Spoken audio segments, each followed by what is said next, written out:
went to our local Namaste Wellness crystal healing place, and they had a special day of vendors and things, and I bought this there yesterday, and it's too hard to see, but when It's close up, beautiful. she looks just like you. Oh, that's a that's a very big compliment. It reminds me of when you play your guitar and your videos on so. Oh, stop it. No, keep going. I know, I'm serious. Um, Oh, thank you. Thank you, Karen. That's very sweet. Thank you. All That is right. so cute. That's Yeah, so sweet. right. You got a big giant angel watching over us. Beautiful. All right. Super exciting. Well, that's perfect because I was really tuning into the 1111 energies yesterday, like Yola was talking about, and they were so powerful. And I felt this like angelic presence. I felt an angelic presence in the vibration, like coming through to us. And there's some reasons why that might be. So, um, Angelique, Yola, I think Yola's still there, probably still driving. And Angelique will join us, or she's already there, I'm sure. Sophie is there. Awesome. Just wanted to make sure y'all were back from your adventure. Um, and here we go. We're going to launch into what does 1111 mean, anyways? And what's the secret of 1111 that I discovered several years back that kind of opened my mind to the infinite possibility and power of 1111 on a new level, not just numerologically, but energetically as well. So let's do this. I'm going to share my screen with you. Here we go. Exciting. I've been studying 1111 and what does it mean for years and years and years and years. And so it's a really exciting moment for me to get to tune into that with y'all. So I'm going to start at the beginning. So I put some angel wings in the presentation today because I felt like there's an angelic blessing emerging for all of us today from this 1111. We did a meditation, we cleared some energy. You're probably feeling a little bit more present, a little more clear, right? A little more ready. And so, knowing others is wisdom, but knowing yourself is enlightenment. Yeah. And so today is really about us getting in tune with ourselves so that we can be in tune for others, right? Taking the time out of our day to bring the attention back onto ourselves. And it's beautiful that we can do it together, right? It's beautiful we can connect to our own selves in a group, right? We can all go inward together. It's really beautiful. So 1111. So there's a huge connection in the global community at this time with the number 1111 with the energy, frequency, and vibration of something called the twin flame. Y'all have heard that term, I'm guessing, out there.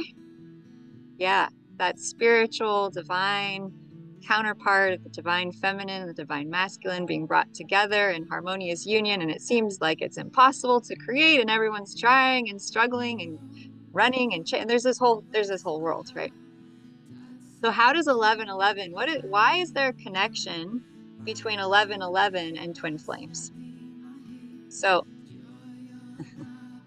don't you know yet? It is your light that lights the world. Well, that's part of it. Right? There's a connection between divine light. Imagine, okay, let's imagine this concept of the twin flame. Imagine there are two souls supposedly coming from source together. They're like vibrationally the same, except one is in one body and the other's in the other.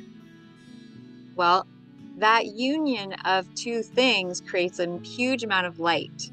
And so what is 1 + 1? 2, right? 1 + 1 is 2. So when you have 11 + 11 = 4, it builds a secure foundation. 4 is about foundation. It's about structure. Okay. So when a man and a woman come together, they're like two pillars creating the structure for what? usually new light, right? New light. So today, we're just going to go through the 1111 portal window. Why is 1111 the most fertile time to create? Why is it so potent? So happy 1111 and new moon energy. Okay, so many years ago, I was studying the twin flame path. I was studying, what is the twin flame? What is this business about anyways, right? And I came across an article talking about the number 1111. Okay? And what I read was that it's not just 1111, it's actually 10101010. It's actually 101010. So 10, 10, 10, 10. And that zero that is between the ones is creation energy. It's the omega. It's the divine feminine. It is creation. It is Shakti. And the one is the divine masculine. It is the singular. It is the material. It is form, right? Masculinity, form, structure, material. Right? Those of us who have masculine partners in our life, there is a big difference between us and them, even if we're similar in some ways. Men and women have a pretty different way that we're built. And so what I've, this dear friend of mine gave a really beautiful vision or dream she had of her and her husband once. She said she saw this image of herself as this divine, swirling, dancing Shakti, like this beautiful expression of source, dancing and moving through life, right? Like a belly dancer, right? And then she saw her husband as this big eagle with his wings outstretched, and he was strong and planted and grounded while she danced in front, and that he was like the protector, the container, and the support for that divine Shakti dance of the divine feminine, right? And so the feminine is held by the masculine. Another way to see this is of a pearl in an oyster. They're attracted in, the men want to know. Yeah, join us, join us. So the masculine energy is like the oyster, right? Holding the pearl, right? The beautiful jewel of the feminine. And so 1111 represents the divine union, the coming together of the feminine and the masculine. Female, let's see, masculine 1, 0, feminine. Masculine 1, 0, feminine, 1111. Right? So what happens, right, when the divine feminine and masculine merge or unite? What happens when the energies of polarity of yin and yang come together? What happens when a man and woman unite?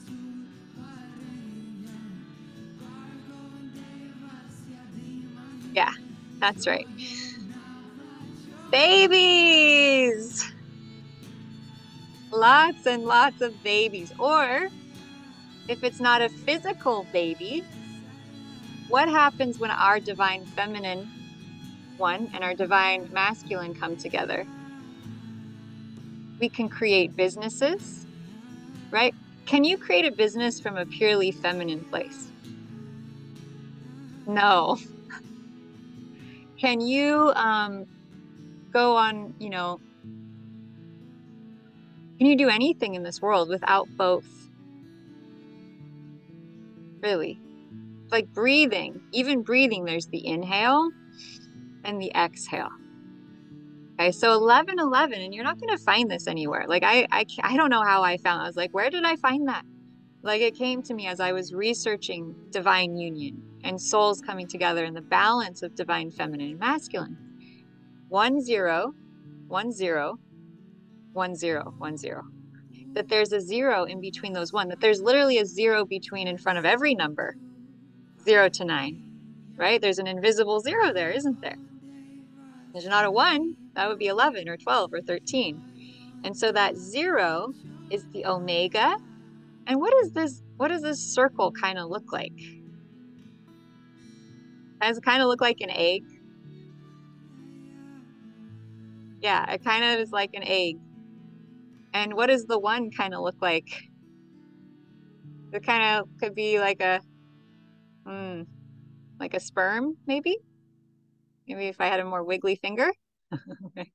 So it's like the 1, 1, 1, 1, 1 is actually the divine balance of feminine and masculine. I know this is a fun call. I was like, this is going to be exciting to share with you. I was like, this is fascinating. And so Adam Bergstrom, one of our teachers that many of us have just recently got into studying, says that the core root of us is the coming together of the sperm and the ovum when we're first created in our mama's womb.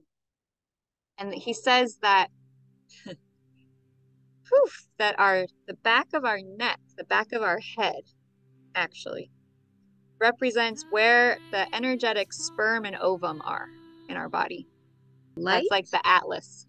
Breathe in and out. So that can represent our masculine and our feminine. Out. It can represent the coming together of our mom and our dad to create us, the third. So 1111 is about connecting to the most powerful primal roots of our ability to create, isn't it? It's about the bringing together of the masculine and feminine. So what is the most creative thing on earth, right? It's like the birth of a child. So 1111 represents the coming together of the masculine and feminine, the sperm, the divine ovum, which could also be symbolically our masculine energy and our feminine energy.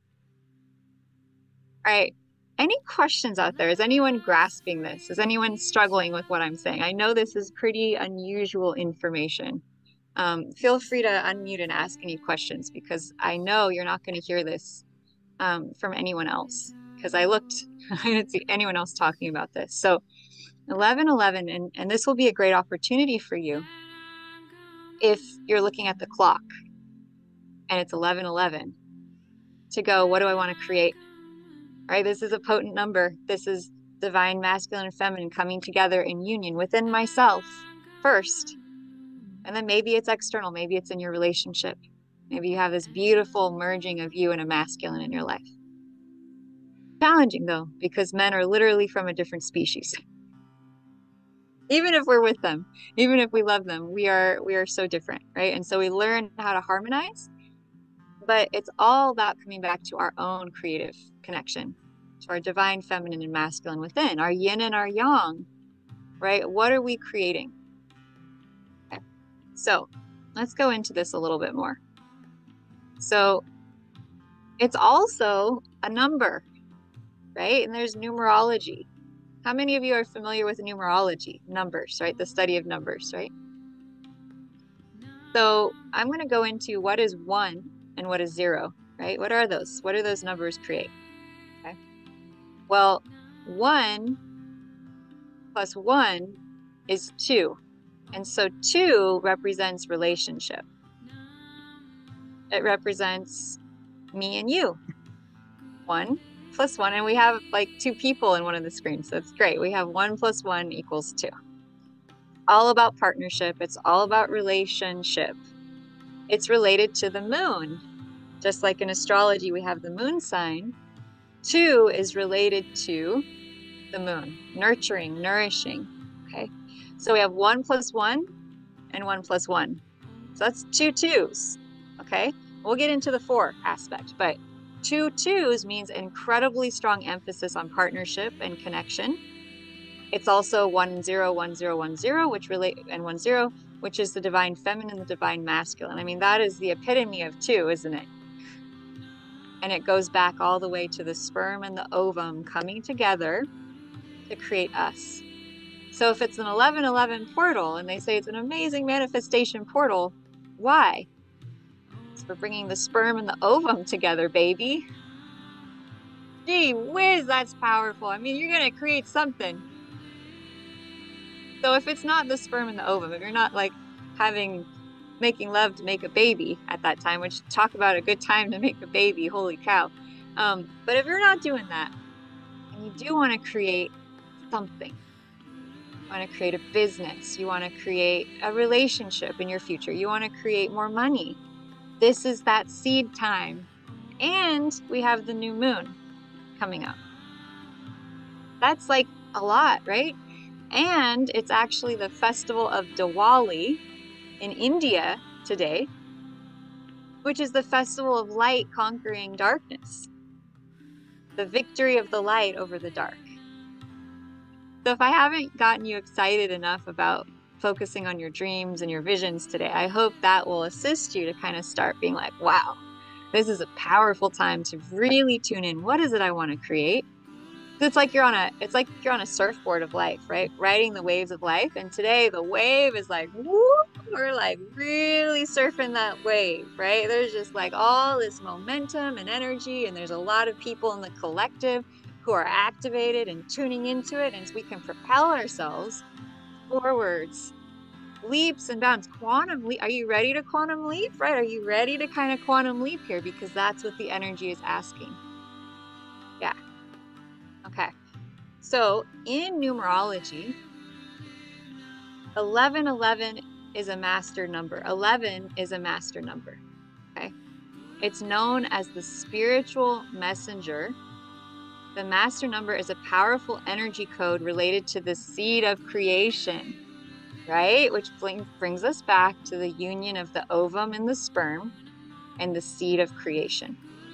Now, if you have any issues with the back of your neck, in that area of your body where this supposedly energetic sperm and ovum come together from your mom and dad, that can mean you have some healing work to do around mom and dad, right? Because however their energy was towards each other at the moment of your birth, or I'm sorry, not your birth, your conception, when they made love and created you, if they were not energetically congruent, attuned, aligned, then you vibrationally chose to come in with those disharmonious energies of them. You chose it, but now you can know it and change it. So focusing on clearing the sperm and ovum and where they connect, your mom and dad, at that level is one of the deepest, most powerful focuses for healing I could think of on the face of the planet. For all you healers out there who are like, oh, well, I've never thought about clearing that. You're getting down to the roots there. Okay, so this is a great opportunity to learn about that during the class. I'm excited to hear from anyone who decides to take that on.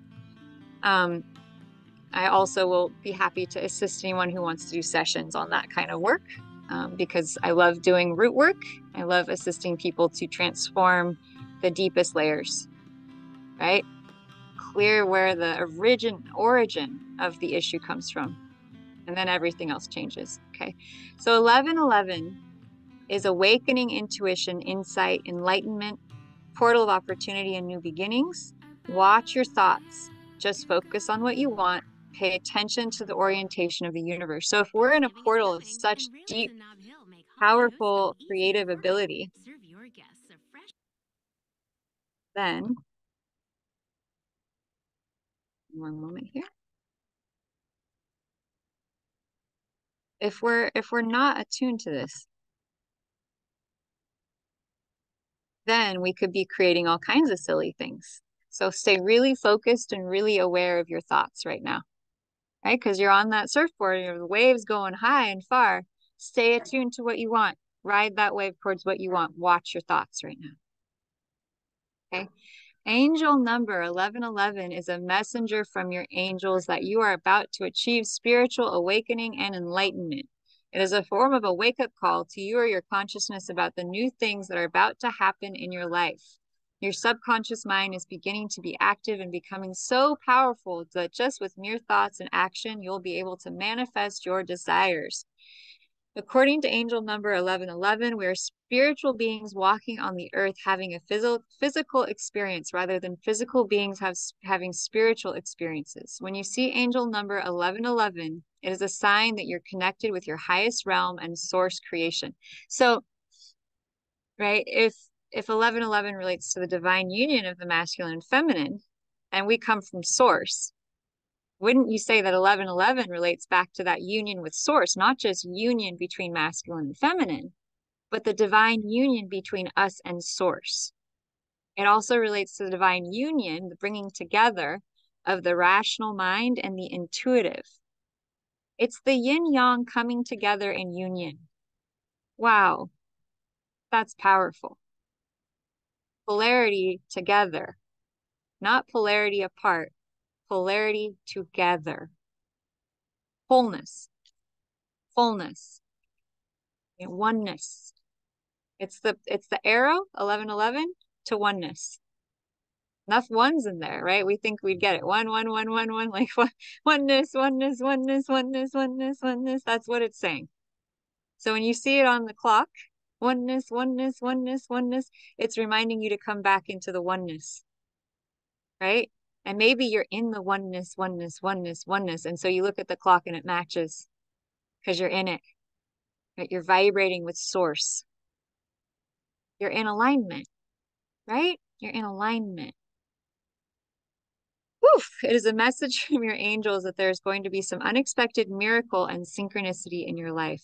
We just had a whole day where the day was 11, the month was 11, and the year added to the day and the month was an 11. That's 3 11s. Are you feeling it? Are you feeling this sense of synchronicity happening in your life? Because that is what is going on. Yeah. Yeah, when I was editing the video footage for the 5th day of the 5-day challenge, and I posted that, and it said 1111 on the video thumbnail. It's like, really? I was like, that's so cool. So cool. So I would say we're in the right place at the right time, y'all, for sure. So what is 11 numerologically, right? So you can have your day. First of all, do you all know how to do numerology? Did you know that there are 3 numbers that you can do to know your kind of basic personality with numerology? There's just 3. And all you need to know is your day of birth, your month, and your year. Does everyone know your 3 numbers? You know Sophie knows your 3 numbers. Yeah, you in theory love numerology. That's so cool. Angelique, do you know your 3 numbers? You know your 3 numbers. Wow. Amazing.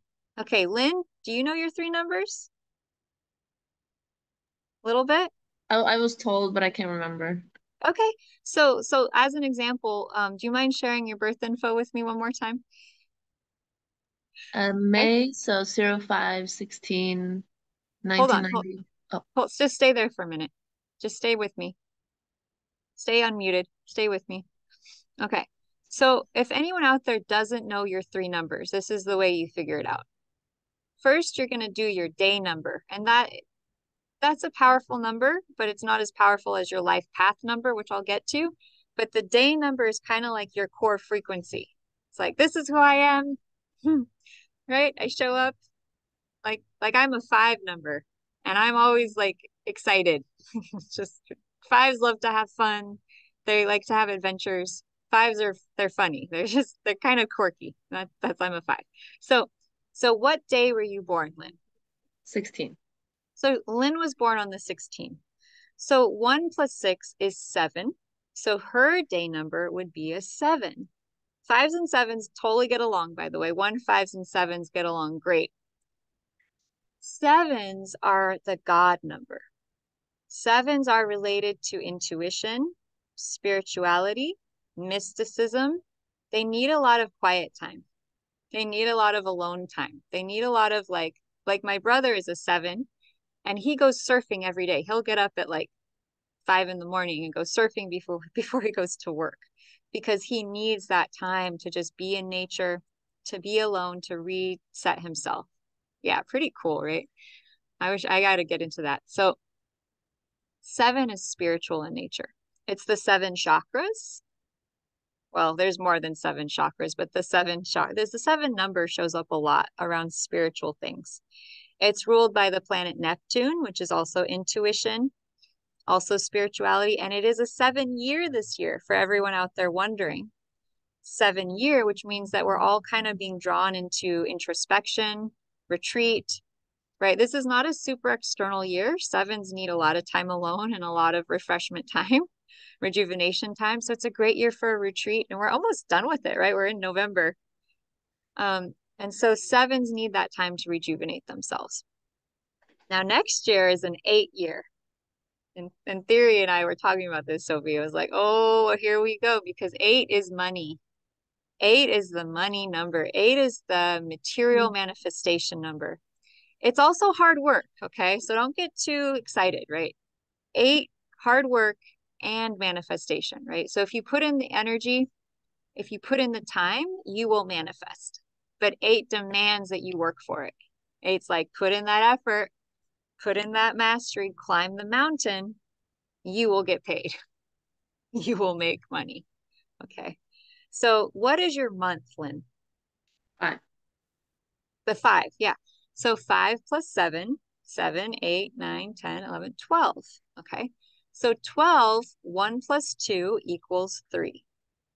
So your attitude would be a 3. 3s are really fun. So an attitude is just kind of like, if your day is kind of who you are, then the attitude is like your outfit, right? It's like a rising sign kind of. And so it's how you appear, but it's not necessarily your whole personality. It's just kind of more like on the periphery, you may seem very curious, ask a lot of questions, love to talk, love to chat, love to learn lots of new things. It's the communication number. And so it's like very mercurial, lots of movement, lots of learning, lots of talking to lots of people, expression, music, dance, love to express yourself, art. It's always in motion. 3s are always in motion. Yeah, always growing and changing. Yeah. So now we get to the most important number of all 3, which is the life path number. And so whatever your life path is, how do you figure that out? You add up your day and your month and your year. Okay, so for Lynn, that would be 7 plus 5 is 3. So we have that number. Then the year. So what year was it? 1991. Okay, 1991. Okay, so 1 plus 9 is 1. Plus 9 is, okay, 1 plus 9 is 1. Plus 9 is 1. Plus 1 is 2. Right? Okay, right. So 2 plus 3 is 5. Okay. Did I get 1991 added up correctly? 1 plus 1, yeah, it's 2. So it's a 5. And so 5 is all about freedom. It's all about adventure. It's all about just expressing who you are and being sort of free to be you. Yeah. So knowing your life path number is huge. Like look up 5 and you'll be like, wow, that's totally me, right? Like that's how I am. That's the way I do it. I'm a 6. 6s love to be in charge. So I'm always like leading events and like I'm in charge. And I'm like, oh my God. Right. 6s are like a parental figure, like the mom and dad. So 6s love to be responsible and 5s love to be free. They're like, cool, you take charge.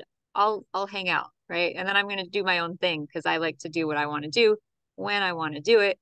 You can take care of the structure. I want to just go out and have fun. Like I want to get in my car and go on an adventure. Like 5s are really cool. They love to learn new things. They're like Jupiter. They're like ruled by Jupiter. So 5s really love to expand their consciousness. Learn. Cool. It So resonates strong. yeah. So just knowing those 3 numbers is super powerful for knowing who you are and also being able to assist other people to know just kind of their basic vibe. So 11 is a powerful number. It's often referred to as the spiritual messenger. On one hand, 11 can represent the need to make an urgent change. But on the other hand, 11 is connected with one's destiny. And so sometimes if you are not on track with your destiny, you can see it as a reminder to get back in tune. If you're good and you're on track and you're doing your thing and you see it, wow, it's just a confirmation. It's just an affirmation. So this 1111 portal, okay, this is where it gets interesting. If you're in tune with your direction and your purpose, this 1111 portal is going to be like, woo! But if there's any layers of you that are not in tune with your purpose and your alignment, then that stuff is going to be brought up.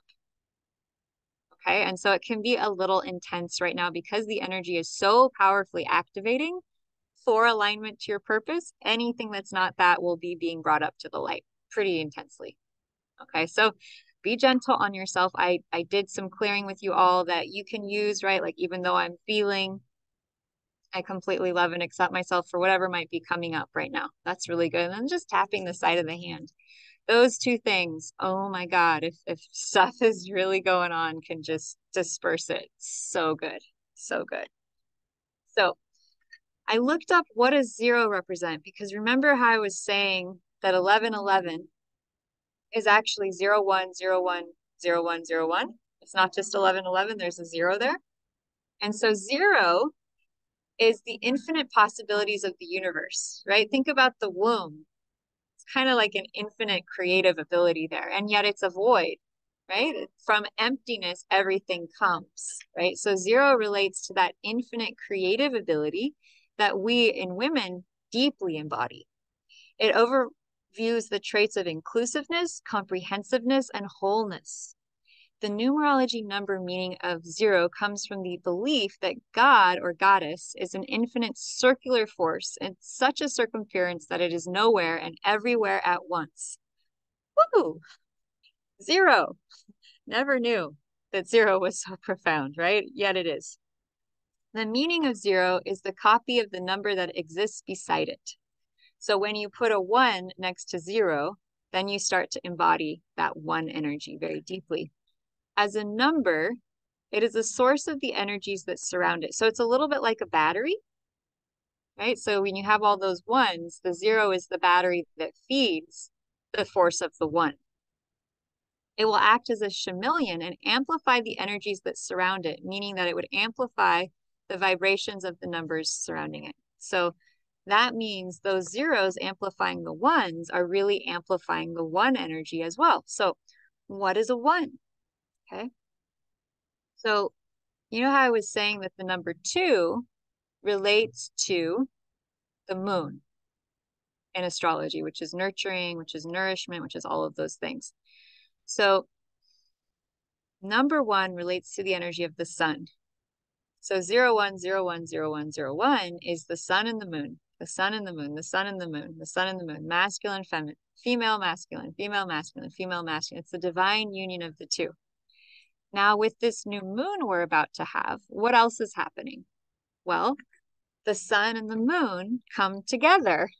Just like 1111, the sun and the moon come together. So there's all this energy of bringing together the sun and the moon. So what is the number 1? Well, it's from the sun. And so people from the sun are natural leaders with strong personalities, which relates again to Leo. So hi Leo again. Don't let them hide in the shadows. These people are enthusiastic, quick to act, and businesslike. If this number is affecting you, don't keep yourself locked up in your own thoughts. If you do, you'll have trouble getting along with the rest of the world. And so you really need to get yourself out there with 1 energy. If you have 1 in your numbers, you really have to get out there because your energy is so forceful and strong that it doesn't do well turned on itself. Just like the sun shines outwardly, the 1 people need to go out into the world and shine their presence so that that energy doesn't turn in on them. You have a natural sense of generosity, pride, want to make new things, physical strength, authority, a desire for power, initiative, a sense of responsibility. And so 1s are about taking action. They're the beginning. 1, right? That first urge of creation. So with the new moon, with this 1111 portal, there's so much energy around new beginnings, starting something new, setting an intention for something new, creating something new. And it's bringing together the 111, the alpha and the omega, the masculine and the feminine to create what it is you want to create. How powerful is that? I mean, it's just like, wow. The last 2 days, like, wow. Right? So imagine coming into divine union. Woo! with that part of yourself, the divine masculine and the divine feminine, the energies of yourself, the sun and moon coming together, creating that divine union within yourself so that you can create maybe children, maybe a business, maybe something amazing, right? Something beautiful. What is it you want to create? What is the third, right? If you're bringing together all the forces of yourself, the yin and yang, what are you going to create? Right?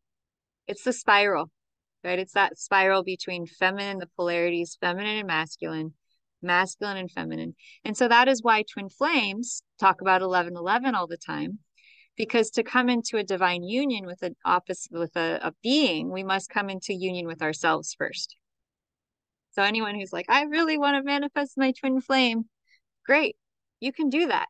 However, are you in union with yourself? Because the counterpart is always a mirror of you. So they will show you every single layer of yourself that is not in tune. So before you call in that twin flame, make sure you do some work on yourself and you come into tune with your own beingness, because that is what you will manifest in. An exact reflection of you. Ooh, I'm smelling some yummy food where I am. I'm getting hungry, right? So sun and moon together. When it's the new moon, the sun and moon come together. And so that's going to be happening tonight. So does anyone know why the new moon is such a powerful time for creation? And any comments or questions about the 1111 portal and all that I just shared with you before we go into this next layer of the moon and creation and what it means?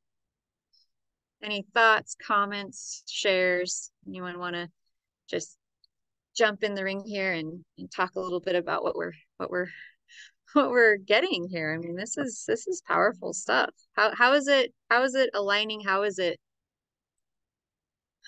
resonating for you all? Is it hitting some chords? Is it hitting some notes? When it's speaking to you? Having any awarenesses, thoughts, comments? Everyone's relaxed. Go ahead and share if there's something. Go ahead, Lynn. They're just fun, interesting to learn. Yeah. I always liked the number 11. Just Yeah. balanced and nice, but yeah. Yeah. Yeah. And if you have 11 in your like numbers, that generally relates to being an old soul. It relates to being very psychic, very spiritual, and that you have a message that you're here to share, that you have something to communicate from all your lifetimes, all your awarenesses, you have something to share with the world. And so if you have 11 energy either in your name, like the numbers in your name add up to an 11, or there's other numbers you can look up, soul purpose or soul desire number, and there's other numbers you can look up in your birth info. But if you have an 11, you're a deep soul, you're intuitive, you're psychic, you're advanced. You're just sort of an advanced being that has information you need to share with the world. And so it's really good to look in and see if there's any 11s, because they're like, oh goodness, I gotta make sure I follow a spiritual path because I'm here to teach and share this information with people. Really cool. So it takes 13 days, supposedly, for the moon to change from full moon to new moon, and 13 days to change back, with 1 day full and 1 day new, to equal 28 days of the lunar cycle, which is similar to how our menstrual cycles, right, are 28 days long. And if you look at the hump of a turtle, there's 13 squares on the hump of the turtle, and then 28 days around the circumference. And so today, being the eve of the new moon, what does that mean for setting intentions? So the dark time of the moon is considered to be the most powerful for creation. It's the most fertile time of the lunar cycle to set your seed, plant your intention for the next coming 2 weeks to full moon. And then a larger cycle is the next 6 months from this new moon to when the sign that the moon is in, which is going to be Libra, becomes the full moon 6 months from now. So this new moon in Libra, 6 months from now, will be a full moon in Libra. And so We can look at the 2-week period from new moon to full, and we can also look at the 6-month period from new moon in Libra to when it becomes the full moon in Libra in April. Yeah, yeah. So what are your plans for the next 2 weeks from new moon to full moon? What do you want to create? What do you want to manifest? It's a really good time. It's the seed planting time. For thousands of years, farmers and those who work on the land have set their intentions of planting things and planted the seeds at the new moon because, you know, the moon affects water. Everyone has stood at the ocean, right, with their feet in the sand at the water and had the waves pulling at your body and feeling it anchoring you gravitationally into the earth, right? You felt it. That's the effect of the moon, the gravitational pull of the moon creating the waves. So the moon affects everything with water, not just the ocean. It affects the groundwater, it affects plants, and it affects our bodies. How does it affect us? So at the full moon time, all the water in the earth gets drawn up to the top. All the water in plants gets drawn to the fruit or the flower. All the water in humans gets drawn up to the surface of our skin. That's why we're so sensitive at the full moon, is because the moon is magnetically pulling the water and the blood, like anything with water, like our blood, anything that's in the blood up to the surface. So, you know, any issues in our body can come up to the surface big time at the full moon, even emotions, energies, you name it, that full moon is pulling it up to the surface. Okay, cool. Well, what happens as the full moon decreases is that the water energy that was pulled up to the surface begins to go down. So that's why we feel high, high, high, high, high, high, high, leading up to the full moon, right?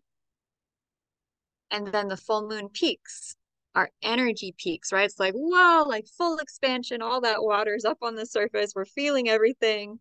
Everyone's dancing, right? There's just like that quality of that full moon. Okay, it peaks, and then as the moon decreases, the water, the blood, everything that pulled upwards begins to draw inward, back down. So it goes from the flower and the blossom down, the stem, down, into the earth, down. The groundwater starts to retreat down, down, down, down, until we come to the new moon, which is tonight at 1:27. Our energy is the most internal. It is the most deeply internal. You're feeling that, huh? Nobody wants to talk. It's fine. That's why I'm not pushing it. That's why I'm not pushing it, because I know, and typically I haven't been offering new moon events because I know it's a really good internal time for us. But I was like, I just felt drawn. I was like, this is too powerful of the time. I have to get out there and share this with you so that you can really amplify your own internal space with this vibration. But today, all of the water in our bodies, the water in the plants, the water in the groundwater has gone to its lowest point, its deepest point. So it's a little bit like at the full moon, it's like being at a party or a rock concert energetically. Woo! And then as you go down and the moon begins to decrease and go inward and become the new moon, it's like going into a room, a soundproof room that's dark with candles lit. Maybe there's a bubble bath. I would put a bubble bath in my new moon room. And so you can imagine, you know, what would my new moon room be like? What would be my intention setting space? Where would I go for rejuvenation and replenishment at the new moon time? Okay, and go internal. And so in that space, it's quiet, right? We've left the loud noise and energy of the concert hall, and we've gone internal to our own internal space, right? And it's from there that we have the most powerful ability to get in tune with what we want to create because it's so quiet. There's so many less distractions. There's so many other people, like so many less other influences around us. We're going inside ourselves. And so because of this time, the water is in the roots of our being, so to speak, just like the water is deep in the roots of the plants. We're in the roots right now. And that's why farmers will often plant root vegetables. This is interesting to learn. A little before the new moon and a little bit after. And one thing I've learned is actually that farmers don't tend to really plant things on the new moon or their full moon. They kind of avoid those 2 days. Instead, they'll plant things a little before that new moon and then a little after, and then they'll plant a little before the full moon and a little bit after. And so the things that they plant around the new moon are different from the things they plant at the full moon. So the things they plant, the seeds that they plant at the new moon around it, are the roots: potatoes, carrots, onions, garlic. Okay. So this is the most powerful time for setting those deep root intentions. All right. What are those things you want to create that are very foundational, that are core? In a way, you could say existential, like you need them, like they're imperative, they're important. They create the energy, frequency, and vibration of your life in a profound way. Okay. Now, as you get closer to the full moon, the first quarter and the waxing gibbous, farmers will plant things that grow above ground, right? Like bell peppers and tomatoes and broccoli and things that are kind of big, like external things. And so I'll be right back.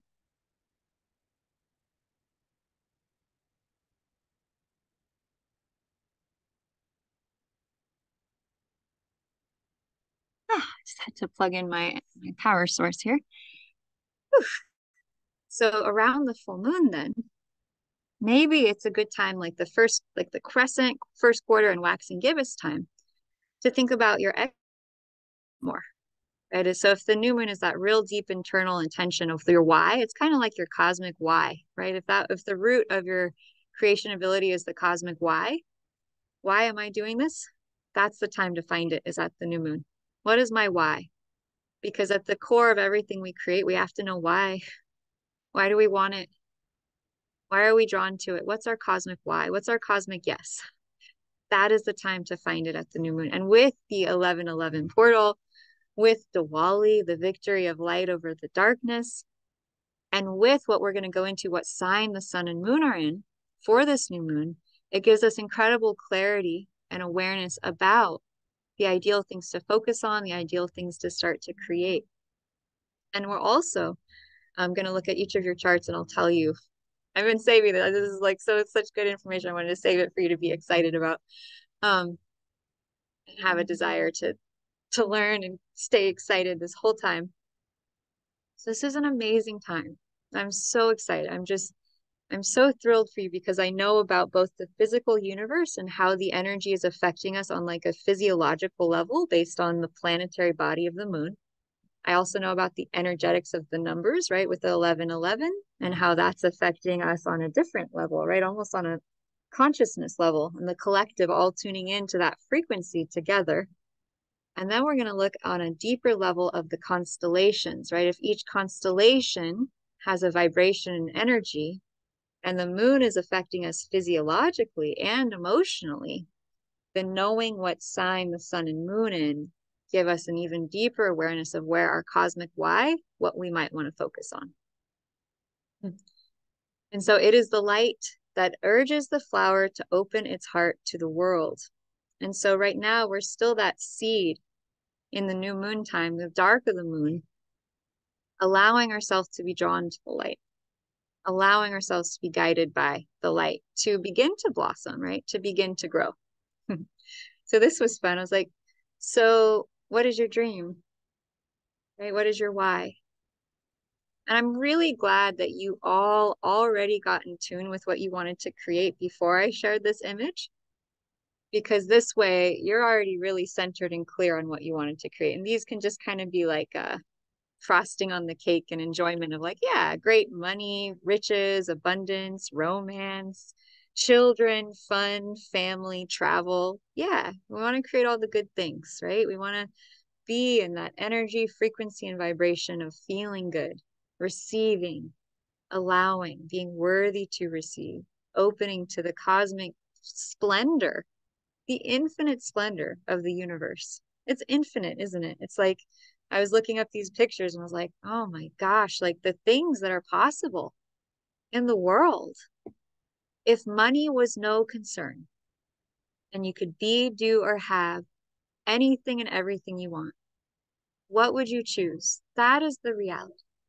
You are in a cosmic restaurant of creation and you have the menu. What would you order? What would you order? What would you say? I would like to have this. You could have anything on the menu, right? It's like an all expense dinner, vacation, retreat experience, and you get to order whatever it is on the menu. What would you order? That's what this time is about, figuring out what you would order on that menu. And you can order anything. What do you want to order? More money, more love? What is it you want to order? A kitty cat, a snuggle buddy, a new doggy. I had someone on one of my intention calls like a year ago because I used to do this new moon call every moon. He's like, I want to manifest a puppy. I was like, that's the sweetest thing I've ever heard a guy say. I was like, okay. So he was focusing on manifesting that puppy. We got back on the full moon call. He had the puppy. It was there. He'd gotten it in that 2-week time, totally manifested it. Because we all empowered each other. We all supported each other. We talked about what we desired. And you all talked about it energetically, right? We all tuned into what we wanted together. So we all kind of activated each other without having to say a word, which is kind of nice, right? So now we're going to look into the powerful astrological information. Yeah, take a rest if you need to. I know today's gone long. Where a child is born on the day and hour when the celestial bodies are in mathematical harmony with your individual karma. His or her, right? These old yogis, right? It's like all these masculine energies there. It's okay. Teachers, right? The feminine is coming back. Eventually, we'll have different wording there. However, what are the signs that the sun and moon are going to be in at the new moon time? Does anyone already know?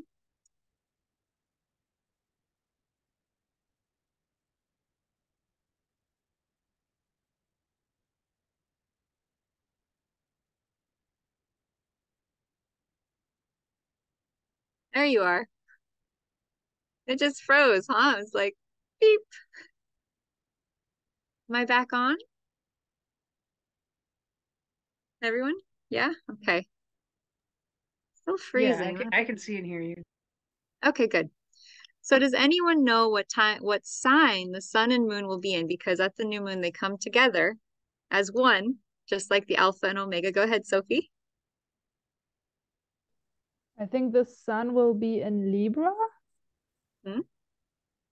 Yeah. And the moon in Aries. Well, the sun and moon are in the same sign at the new moon. Yeah. Ah, okay. At the full moon, they're in opposite signs. That's one reason that full moons are a little more intense, because the solar energy of the soul and the lunar energy of the moon are in polarity, and they're kind of like this, trying to get each other, but they're so different. I don't know, the sun says, the moon says, well, what about this way? No, this way. Right? And so at the new moon, they are congruent. They are one. They are one sign. That's one reason that intention setting is so easy, because you're not being pulled in two different directions. The sun's not going one way, the moon's not going the other. They're together.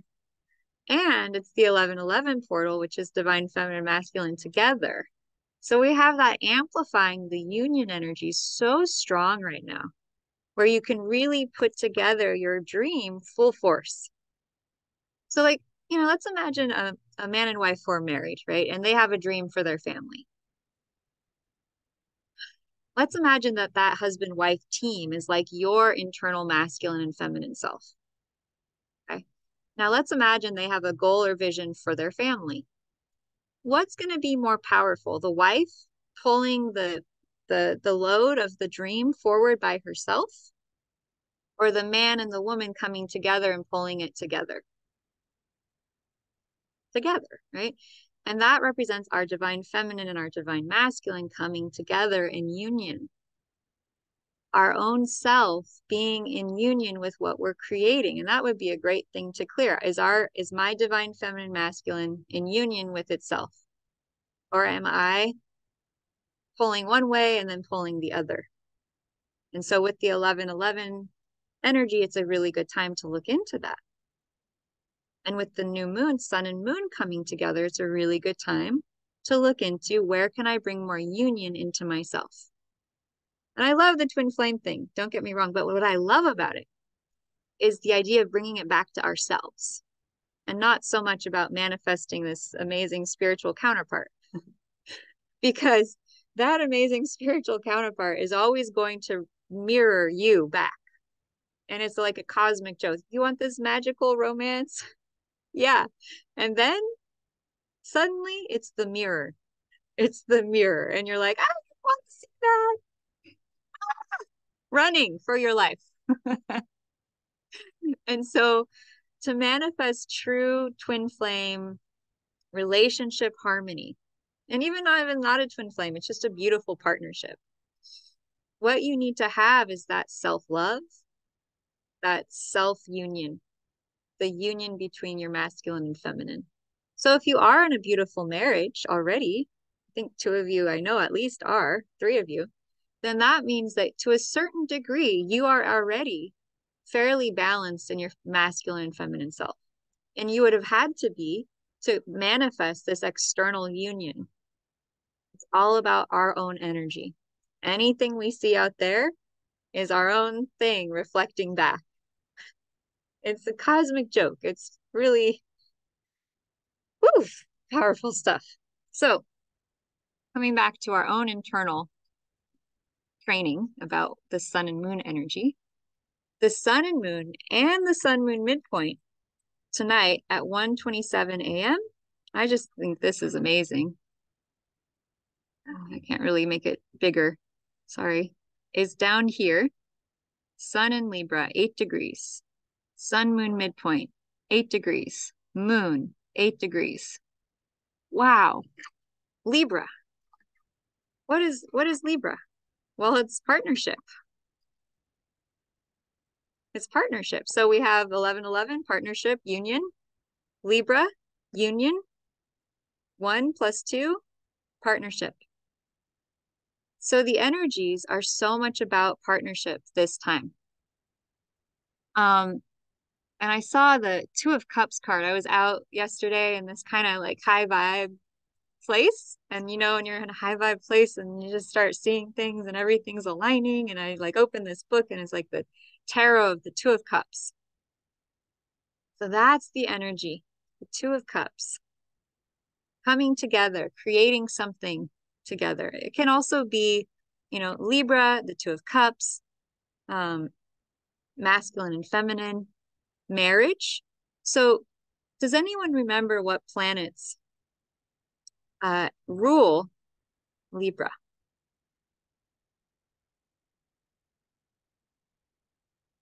Yeah, go ahead. Venus. Yeah, exactly. Venus. So, you know, Venus is a very powerful energy. Venus is the power of money. It's the power of money. It's the planet of the billionaire. It rules beauty and money, right? Like this beautiful flower, like the cornucopia of abundance. It also rules, find it for you all. It also rules, there it is. I love having the images for you all because it just really sinks it, you know, and you can see that image of what is Venus. Venus is beauty. It's women, right? Here we are with all these women, right? And the sun and moon and midpoint coming together at the new moon. It's the balance, harmony, coming together. It's earthy. Venus is earthy. It's the goddess of all the senses. What you eat, what you taste. I always think of chocolate cake, like like really pleasuring the senses, right? With what we eat, with how we touch ourselves, like giving ourselves self-care and massage, going to get a massage. I used to, I don't know how many of you know about this practice. In the winter, it's really nice. You get some sesame oil or olive oil, something warming. And then before your shower, you put some essential oils. You give yourself a self massage and you rub in the oil. You can put it on your head and in your hair. And what it does, this isn't from Ayurveda, and I'm sure Lynn knows about this. It allows you to kind of calm and soothe your nervous system. It's very lubricating, right? Because one of the things that happens is our joints can get dry. And so that oil lubricates the skin. It's very nourishing and healing. And it's one of the most beautiful self-care exercises I've ever enjoyed. But I highly recommend with the Taurus, with Venus ruling the sun and moon for this new moon, that's such a powerful new moon. What are ways that you can nourish your senses over the next 6 months? Right? Like, what are ways you can give yourself self-care and beautify? So one of the key words for Libra is to beautify. Beautify your environment. Make yourself beautiful. Look at these beautiful women, right? They're wearing these beautiful clothes. So Libra loves to beautify home, environment, art. Libra loves to go to art shows, right? It's a very feminine energy, right? So hanging out with a girlfriend is a great thing to do with all this moon and sun and Libra, because as awesome as our masculine partners are, they're not nourished by the same things that we are, right? So like a day at the spa and like going shopping for clothing and all of those things increase our estrogen. Yeah. But for men, if men try to, talk about their emotions or go shopping or do those things that we love doing, guess what it does to them? It actually depletes their testosterone. Oh no. So there you are, you're getting a kick of estrogen with them. You're feeling great. You're shopping, you're doing stuff, right? You're talking about your feelings, but they're getting depleted from their testosterone. And so it's so important to have women friends and to have women that you go out and do things with. Even if you're married, even if you're in a relationship, make sure you have that feminine component. And since this new moon is going to be affecting us over the next 6 months, it's a good time to pursue feminine friendship, feminine friends, feminine business partners, right? Feminine colleagues, people that are women or feminine in nature. Some men are extremely feminine, and it's like you don't even know what's going on, but they just are super feminine. And in that case, I don't know exactly how the biology works. Maybe they are just naturally higher in estrogen. It may be easier for them to do things that other men find extremely stressful, actually. And then on the inverse for women, if we work really hard and we get really stressed out and we kind of are more in our yang, that decreases our estrogen. And so I was like really trying to figure out how to be a businesswoman, how to do my work out in the world and not deplete my estrogen so much. And so I asked my friend who's a feng shui designer for 30 years. And she's like a high level feng shui designer where she's worked with, and I think she's near you, Lynn. I should introduce you both, actually. She would work with high level executives doing feng shui, and she'd have meetings with all these men who didn't want a thing to do with feng shui. And she'd have to stand in her power and tell them, this is why we're doing it, and this is how it will help the company. And I was like, Lynn, Hope, that's her name, Hope. How did you do it? How did you do it for 30 years and not be like, she seems pretty balanced. Like, how did you do it and not get overly stressed?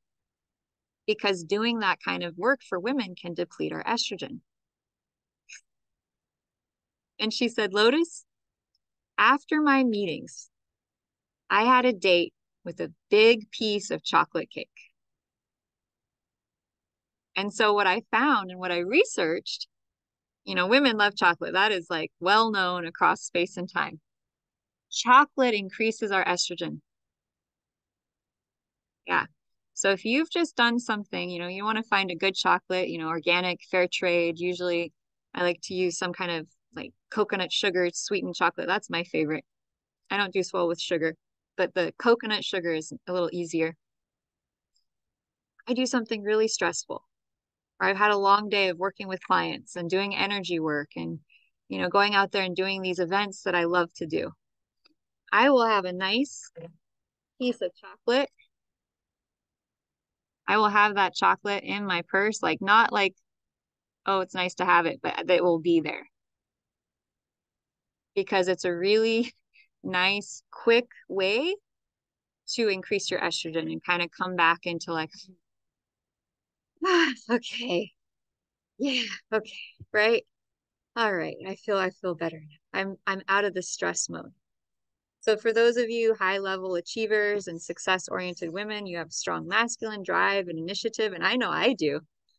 I am like constantly wanting to go out there and share what I do and connect to people and all that. Have that chocolate and see how it helps you. And so, you know, what are self-care practices over the next 6 months? Connect to other women. Connect to other women networking in business. Okay. And it's really interesting because not only is it in Libra, which is so feminine, right? It's like very feminine. But then we have an interesting addition of another planet here, which is that we have Mars, like right next to the sun and the moon, like, and the midpoint, 1 degree, 9 degrees of Libra.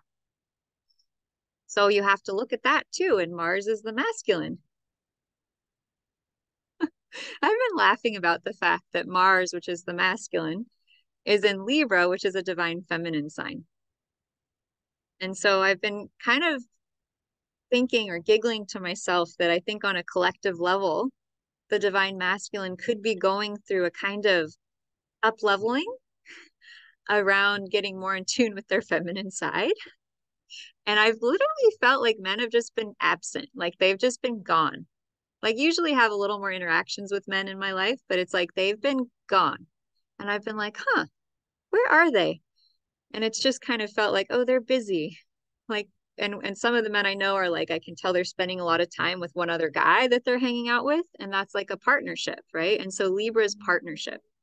And so I think a lot of men are partnering up with maybe another masculine to kind of work on allowing codes of femininity to come in and assist them with recalibrating, right? Because we've been in such a masculine dominated paradigm that I sense these sort of feminine codes of how to get in touch with their intuition and how to listen to their guidance are coming in for them, and how to enjoy beauty, right? And how to appreciate women more. And so if you're wondering why have the men kind of seem distant, I feel like they're like, oh my God. I feel like they're just like, I don't know what this is. I don't know what's happening, but they're just, you know, they're being guided. They have their guides, they have their ways that they learn. And then for women, on the inverse, or feminine being bodies, or feminine type people, having Mars in Libra could also represent having a lot of action, initiative, and drive and courage. That's Mars, to take action as women, to take action creating beauty, to take action around creating money in beautiful ways. Because Libra is beauty, Libra is partnership, Libra is women. And with Mars there, it's action, initiative, and drive and energy. It's like, oh, I'm a woman. I have feminine energy. I want to create. I want to do. I want to be balanced. I want to create beauty. There's a lot of energy for us as women to create right now, especially with it being conjunct the new moon, exactly at the new moon time. And this effect going from now for the next 6 months. So as women, where are you being asked to step up into your leadership? Or as men, where are you being asked to step up into balanced, harmonious, partnership-based leadership, right? So it's not just being alone and leading. That's Aries. Aries is like alone, singular. But Libra is 2 or more. Relational. And so relational business models with women or feminine energy are really emphasized for the next 6 months. That's pretty cool. Like, pretty cool because we're all women here. Pretty cool because women are naturally relational. Pretty cool because there's energy for it. Cool, right? It's like making harmonious leadership palatable and powerful and practical. It represents the theme or energy of the next 6-month period from now until April, when the moon is full. And that will be a good time to see, okay, what did I create? What beauty did I create? What relationships did I create? What harmony did I bring into my life and my world? That's what Libra is asking us to do. So very powerful energy. And then the other thing that I noted, and there's, a million things here, but one of the lessons for those of you joining my masterclass that I'll really emphasize, I'm only looking at 4 things right now out of like 50, right? Isn't that kind of nice? And if I was like trying to go through each one, I would want to scream. Like, it's just like too much at once, right? So just focus on the most. We got the sun, the soul, we've got the moon, emotion, we've got the sun moon midpoint, which is the balance of sun and moon together. And then we've got Mars, the activating force. That's what Mars always is, the activating force. Yeah. Now, if we're going to get into aspects, right, which is a little more advanced, we look at what is directly opposing or opposite this little community of Libra, right? And it's Jupiter. Jupiter. Whoa, okay. Well, that adds the element of the mentor, the coach, the guide, I always call Jupiter the cosmic Santa Claus because Jupiter is the biggest planet in the sky. And Santa Claus is so jolly and giving.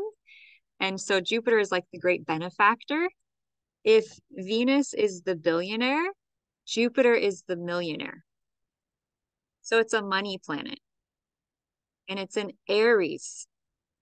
And it's actually retrograde. So that's a little funny, right? Because if it was not retrograde, it'd be like, we're getting this crazy financial activation for bringing divine feminine leadership into action. Okay. Maybe even twin flame unions happening, maybe even divine feminine masculine coming into balance across the planet on a deeper level. Well, because it's retrograde, I feel and sense that the powerful abundance and wealth is going to be coming. Okay. It might be a little delayed. It might be like around 6 months from now that powerful Jupiter activation of this Sun, Moon, Mars trio or quartet, this quartet of Libra, we'll see the results of that Jupiter activation. But because it's retrograde, it means the energy of Jupiter in comparison to the Earth, it's going along near Earth, it has slowed down. And so when a planet has slowed down in relation to the Earth, they say it is retrograde. And what that means is that we're being asked to go backwards around things related to Jupiter. So Jupiter is abundance. Jupiter is expansion. Jupiter is travel. Jupiter is benefactors. And so we might be being asked over the next 6 months to go back and look at our relationship to money, our relationship to abundance, our relationship to expansion, right? It's kind of like we're so close. Like we can feel it. Like it's so close. The energy is there. Whoa, I can feel it. Like I can really feel it. But I can feel also that there are layers of thoughts, feelings, forms, and emotions that maybe from our past around abundance, around benefactors, right? So think about benefactors in your life. Like, have you ever had a challenging scenario with a benefactor and maybe you need to heal that? Like maybe there was a teacher or a guide in your life that it wasn't positive, you need to heal? Was there an experience where around the opposite of benefits, right? The opposite of an expansion that you need to heal? What is your relationship to expansion? Do you feel safe to expand? Do you feel ready to expand? Where are you holding back? Where are you not truly trusting and owning, yes, I can have this abundance? That's a whole nother clearing call, right? Where is there blocks around my self-worth around having the abundance? And so that Jupiter is pointing to take the next 6 months, because as Jupiter is retrograde, it's not going to be in retrograde forever. It's going to go forwards pretty soon here, I believe in January. Between January and March, Jupiter will go direct. So take the next couple months, put on your list of things to work on and clear: abundance, mentorship, benefactor, people in your lives who are great teachers. Do you need to clear your teachers? Right? Like, do you need to clear the people who have been your guides? Have you received wrong guidance? Is there still trauma around being led the way that you didn't want to, you know what I mean? Like, that's what the Jupiter in opposing all of this is asking us when it's retrograde. So retrograde gives us a really good key to look at the past. And so if it's activating a quartet of this powerful potential of female leadership in harmony and balance, what if we clear those blocks to having abundance and prosperity and feeling worthy and having mentors and having benefactors and having this beautiful, joyful, feminine abundance and leadership? And so that is what's being cleared out, not only for us, but collectively. And that's why you may notice women getting kind of busy right now, or men, because it's like we're being given guidance like, hey, look, you see this windfall of money? Do you see this miraculous flow of divine abundance? Yeah, you feel it, you sense it, you perceive it. It is yours. It is your birthright. And the universe is saying, let's clear that. Let's clear that. Let's clear your relationship to leaders. Oh, that's interesting. Oh my goodness. Sometimes when I'm reading charts, I just have these straight uploads. I'm like, whoa. So another thing that this Jupiter in Aries is. So one thing that Aries represents is leadership. Leadership. And it can be the leaders of a country. It can be the leaders of our life. It can be the leaders in the world. Jupiter is big, big leaders. And it's retrograde. So that means dealing with issues from the past. So that means on a collective level. And then Libra represents peace and harmony. There is a conflict between the Jupiter and Aries retrograde and the planetary connection to peace and harmony. Are you noticing that in our world right now? Aries being called the god of war. Aries was the son of Jupiter, Zeus, the king of the gods in the Greek mythology, and Hera, his wife. Now, Jupiter was not a good husband. He married her and he, promised her so many things, but then when it came down to it, oh, that Jupiter, that Zeus, he went and he had affairs with every single nymph and pretty princess and beautiful woman in the earth. And Hera was not happy about this. And so their son, Aries, they say internalized the anger at his father's treatment of his mother. And that's where the aggression comes from in Aries, is the anger at the mistreatment of his own mom, right? And so this again relates back to the whole sperm and egg conversation, how the root of conflict is probably the root of conflict between our relationship to our mother and father. If it relates all the way back to Greek mythology and how Aries had this conflict between his mom and dad that he struggled with, which then he gets being led the god of war. So what if war is really a representation of the conflict between the masculine and feminine, the father and the mother? And so beginning to heal and address that wound in ourselves is actually a powerful way to start to bring peace to our planet. Because what we vibrate within, we create without. And this is just channeling. So I'm like sitting here listening. I'm like, whoa.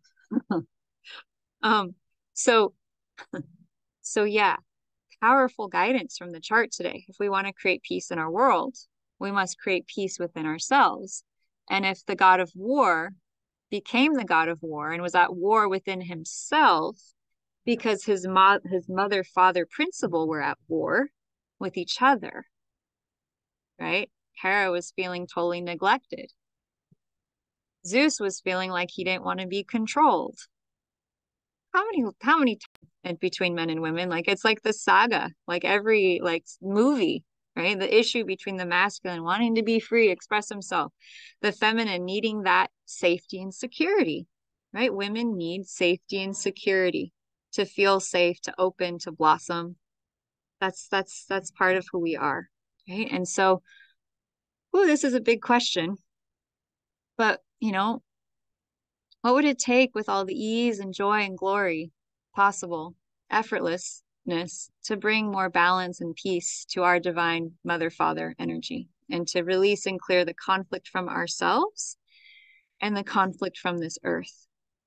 And so this Jupiter retrograde opposing Sun and Moon, Libra, and Mars, showing us, and Jupiter, this is interesting. Jupiter relates to the king of the gods, right? The father of Aries. And Jupiter in Aries could relate or point its finger at that conflict between men and women, which is both needing to have their needs met, right? What does it take to create a sustainable, equal partnership and relationship between the masculine and feminine?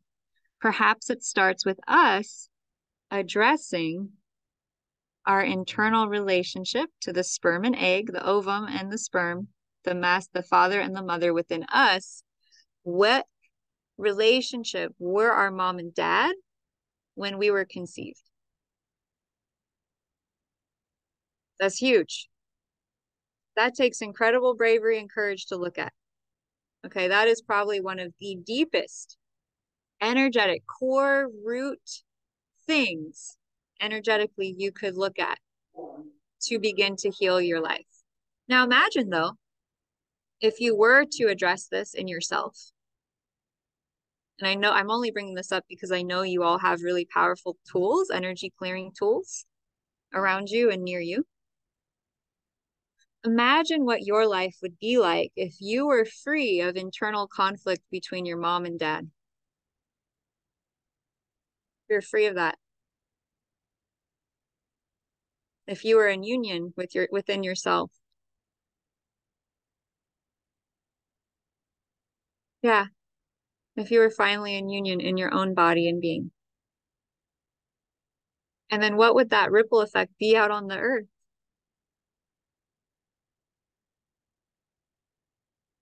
Oof.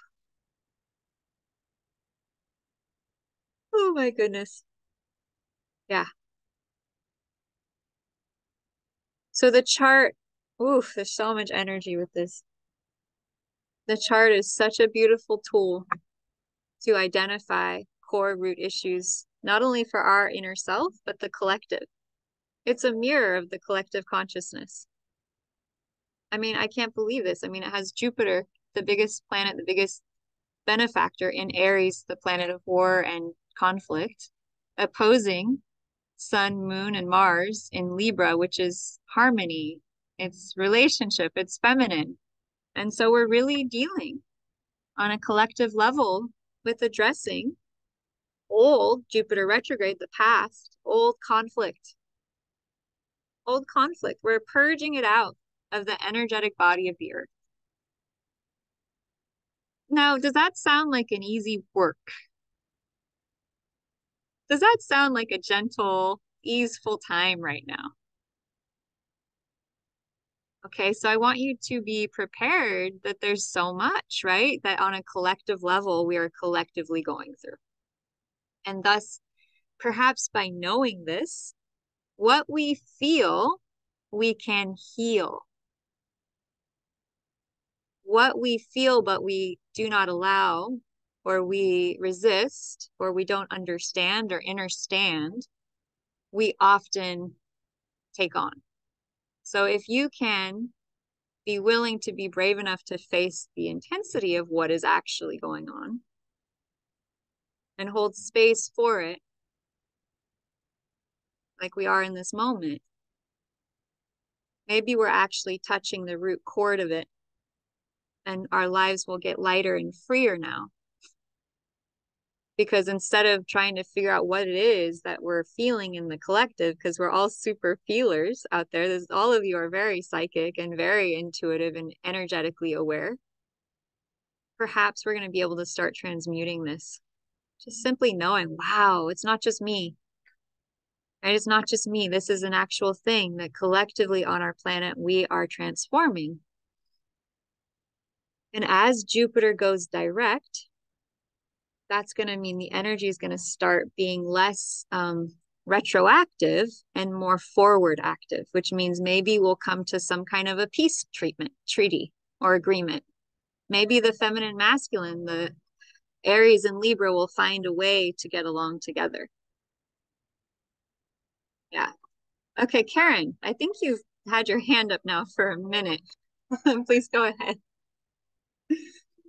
You answered it. It was about understanding what retrograde meant. Oh, hold on a second. What'd you say, Karen? You answered it a little while ago. I was wondering about retrograde. What was going on? So I think I got it now. Yeah, so one of the examples I've given about, well, what is a retrograde planet anyways, is if you imagine a track meet where all the planets are running alongside each other for the race, right? And one of the planets slows down. That's retrograde. And so from the Earth, right, let's say that another planet from the Earth slows down. From the Earth, it appears that that planet is now moving backwards in space. But is it? No. It's doing the same thing. It's just that now it seems, from our perspective on the Earth, to go backwards. Interesting. And so it relates to dealing with things. What happens when we slow down? Have you noticed, like, you've been super busy, you've been handling all the things in life, and all of a sudden you're asked to slow down. Well, sometimes you actually go through your paperwork, right? You deal with things you haven't dealt with yet. You finish projects. Yeah. So very exciting. Very exciting. So I just went ahead and was like, okay, we have to know when Jupiter goes direct. Would you agree? Right? It's this big planet. It's in Aries, which is conflict. It will be direct by January 12th. Okay, so the new year is not going to be as heavy with the Jupiter retrograde. And in fact, August, we had 7 planets retrograde. So if retrograde means dealing with past issues and boxes of old things we haven't dealt with, are you kidding me? 7 planets dealing with past energies and past issues, like that's a lot. It's like your whole storage unit, right? Whereas one planet's maybe a cupboard or a drawer is like your entire storage unit, y'all. We've been deep diving, and the world stage is processing some big stuff. So if you're like, oh, since August has been a lot, you're not alone. It's all good. You've been doing your best. You've been getting through it. And guess what? You're getting rewarded. What is going on here? Don't mind me. I'm just trying to get to the right screen. Okay. Okay. I don't know what's going on. Any questions?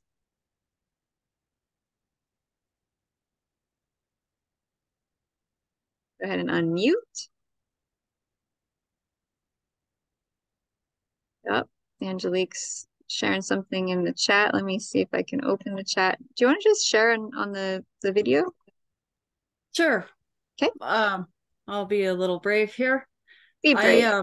I've actually been really thinking about this, like manifesting, and I know I've talked to you about a few times about like these manifestations coming, and so you're talking about Saturn being Jupiter being in retrograde, and I've had like this deep sense that like it's gonna come together for me in January, and I was like kind of testing that. So like when you're like, well, let's see when it's out of retrograde, I'm like, it's January, and then when you said January 10th, I was like, okay, that's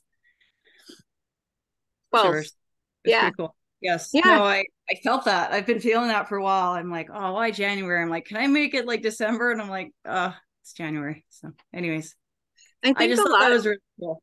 Yeah, it is super cool. And that's why I do this, because it's like having that confirmation of our intuition, having that Yeah. confirmation of what we're feeling in the chart. We can see it, we can sense it, can explain it. So cool. And actually I've talked to other people, Angelique, who also have the same thing going on. So that's friggin' cool. Super cool. Yeah, January. Watch out, January. I think it's gonna be pretty awesome. Any questions? I have a question about the tapping, Lotus. Yeah. I have some carpal tunnel in both hands, and so my fingers and wrists get kind of tired. Yeah. Is it doing anything to if I'm switching back and forth periodically? No, You know, I whether mean I'm it's using my left hand or my right hand, or that's fine. Yeah, I've never heard that the hand, I mean the hand does affect things, but um I don't think you're gonna affect it too much. So okay. Because I would you don't all know a like lot to about know? that. Yeah. I would also, at some point do a session on the carpal tunnel and maybe with the tapping to help clear it. Right? Good idea. And so in the course we're about to start, I will be teaching you a very basic tapping procedure for, once you learn how to muscle test. I just want to empower it because I've been loving the tapping and it's so powerful for me and at a daily level. So I want to empower my students who are going to join the course with just the basic knowledge. And I know Yola and Lynn and Angelique, you already have that training. So but in my course, I want to just give that basic routine so that as we're going, you can be testing things in your chart and you can be clearing things that come up, and it'll be neat to see the juxtaposition anyways of those two things coming together, and how to clear the energies as we go. So are y'all ready to see what location in your chart this sun moon axis is? So I brought up Lynn, can you see your chart? Is it up on the screen? Okay, cool. I know that one day when I thought I was sharing the slides and I was like on the same slide for hours. We did a whole clearing. I was like, oh, okay. So pretty amazingly, Lynn's house of identity, her self-image, her ego self, who she is, girlfriend, how she dresses, right? Her physical appearance, all being activated first house by the sun, the moon, the midpoint, Mars, Mercury. Like there's a ton of planets there. So it's a really good time to go shopping. It's a good time to like go get your hair done. Like also come up with your goals of like, who am I? What do I want? What do I love? And it's in the sign of partnership. So I'm not surprised that you're sitting there with a friend, because Libra, they say that Libra children, like, make sure they always have a friend. Libras love having friends. They're not isolationists. They like alone time, but they need their friends. Like they need them because they're learning about me and you. They're learning about who I am in relation to you. And so that partnership is so important for you right now around your core identity. Right? And then if we look at, okay, well, where is that retrograde Jupiter? It's like right very close to your 7th house of partnership.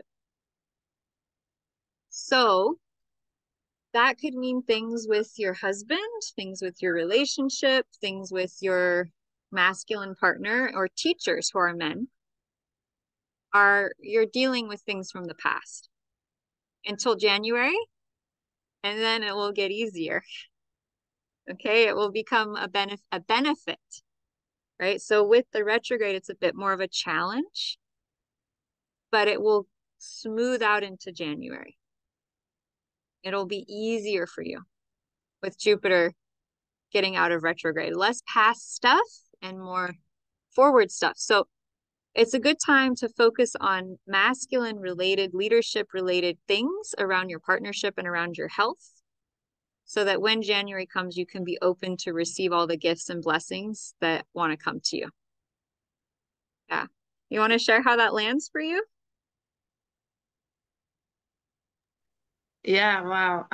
Actually, even before you said that just now, with what you said previous with the timing and the next 6 months, I've just been feeling in the past couple months this enormous just shift in almost like preparing me for this pivotal time just this week, really.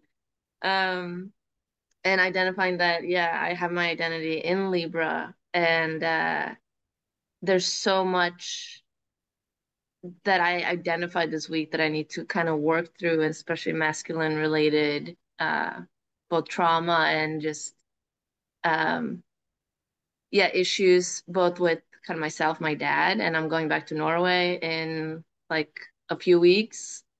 So kind of meeting Wow. that. Oh my goodness. And with my program, with my business, my previous business the first time around. So yeah, it's all kind of coming. Yeah, and with my husband too. It's we have a great marriage, but there are some aspects that we are in the process of like working through. So I think there's like an intense focus on that. So yeah, Yeah. I was saying just like yeah, focusing on I think all of this working with my dad and like that whole energy will resolve a lot in that. Yes. And yeah, Yes. just 100%. and yeah. So it's very exciting. I just felt like so excited. Right? Because you get to Yeah, feel in this moment what it's going to be like when you're through it. You're like, yeah, oh, okay, yeah. all of this struggle is like, okay, it's going to shift. The gears are Right. going to shift. Thank God. Yeah. Yeah, they're shifting. I think now just more. I just yeah see it clearly, and also what you said with the next in 6 months that will be the full moon will be right after my birthday too. So that's also I just kind of see it as this. I'm so ready to just really hone in and work hard for the next Yeah. like 6 months and the Yeah. yeah And next year being the 8th year and just all these things. It's just a it'll big be wake up call for sun me. on your seventh, moon on your first. So the moon will be nourishing your identity at that full moon, and it will be it will be shining light on your relationship. Big light, Exciting. expansion. Yeah, Yeah. really cool. So Yeah. cool. Yeah, right. Oh my gosh. It doesn't get old for me. Yeah, I love seeing the ways that things connect here. yeah, for sure. Um, Sophie, I want to do you next because I think that you are probably getting up kind of late where you are. What time is it in Germany right now? It's midnight. Yeah, It's you got fine. work tomorrow. Yeah, it's Okay. fine. You But having fun? thanks, Lotus. Yeah, as Good. always. Cool. I really love that you're here. It's such a nice group. Like I just feel so good with all of you, and it really allows me to share this knowledge that I have and uplift you all and give you information. And now since you're going into this training starting on Saturday, goodness, you're getting a nice head start in reading charts and seeing how it's done and how you can do it in a gentle way. That was pretty gentle so far, right? Like it's not information overload yet. It's like, okay, I can take that in. And I think that's the most powerful way to read charts, slowly. Okay. So for Sophie, this new moon is in her fifth house, which is the house of hobbies. It's the house of fun. It's funny, I asked you, are you having fun yet? It's the house of enjoyment. It's the house of creativity. It's the house of children. It's Leo's house, right? So everything around performance, self-expression, creativity, enjoyment. It's kind of a sunny type energy for you of like joyfulness. Like, where do you have joy in your life? How can you have more joy in your life? And so that means for the next 6 months, a good focus for you is what are my hobbies? What do I love to do? How do I like to have fun? Right? Am I neglecting joy in my life? And how do I need to bring more joy and love into my life? Right. And it's also pretty close to your vertex, which is like a destiny point, which means the sun and moon, I think, were near your vertex a couple days ago, leading up to you signing up to the course. And I'm like, I don't want to brag, but I kind of feel like this course is going to be huge for you because I feel like you love it.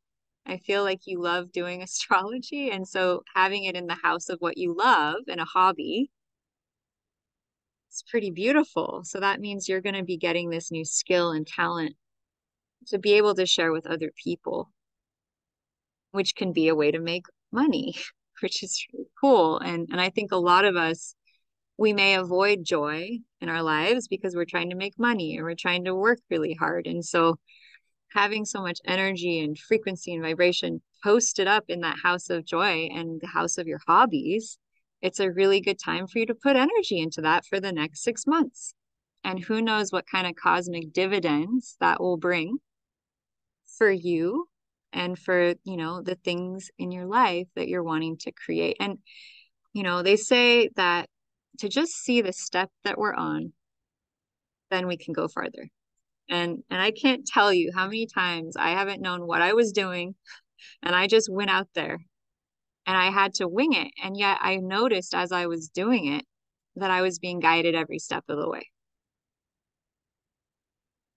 It comes to classes, it comes when I've taught yoga classes. Like I would think I would prepare, I would do what I needed to, I would plan it all out. And the universe would just laugh its butt off at me because it'd be like, ha ha ha, try this now. Like I'd have all these students come. I'd plan this whole class. All the students came, couldn't even get on their knees barely. And I was like, what do I do? And so I just tuned in. I saw where we were at and I went the next step. And I went the next step until we had an amazing class that I didn't plan at all. I had to use what was there in the moment. And so I think a lot of times we hold ourselves back because we think we have to know everything in advance. And I'm just here to remind you, especially since this is the house for you, Sophie, of fun and enjoyment. How can you have some fun with life? How can you have some enjoyment with the future and just kind of going with the flow and playing with life?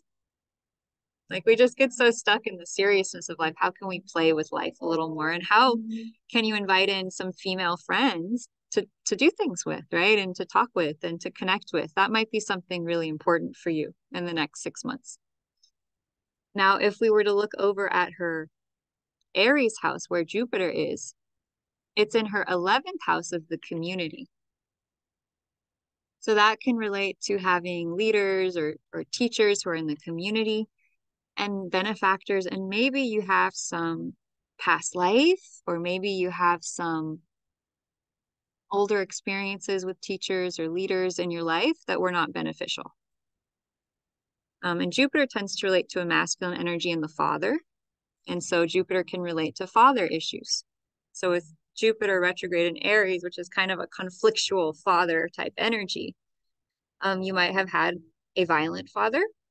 You might have issues with violence with the father. There might be issues with that and aggression in the father.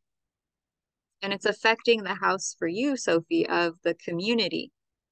And so maybe you're here to lead groups of people. Maybe you're here to lead people in communication. Well, if Jupiter is retrograde in that house, you might need to heal, right? If your father represents that first energy of leadership in your life, like masculine leadership, and you're actually here to lead groups, this is the house of groups, and Aries is leadership. And the ruler of that house is Mars, and it's in the house of communication. So that's how I see leadership, leading people through communication. In order to do that, and through networking, you may need to heal your relationship to your father. And yes, we need to heal our relationship to our father. But when we see Jupiter there in Aries retrograde, it tells me that the next month and a half, right, is going to be such an epic time to start that journey. You'll have a lot of energy around it. It'll be coming up. It'll be coming up. You'll be like, shoot. Ah. And I actually had guidance that I needed to heal my father issues too, like really strongly. So I think that's really up in the collective with Aries being a very masculine energy, Jupiter being the father, like Zeus, Jupiter, the head of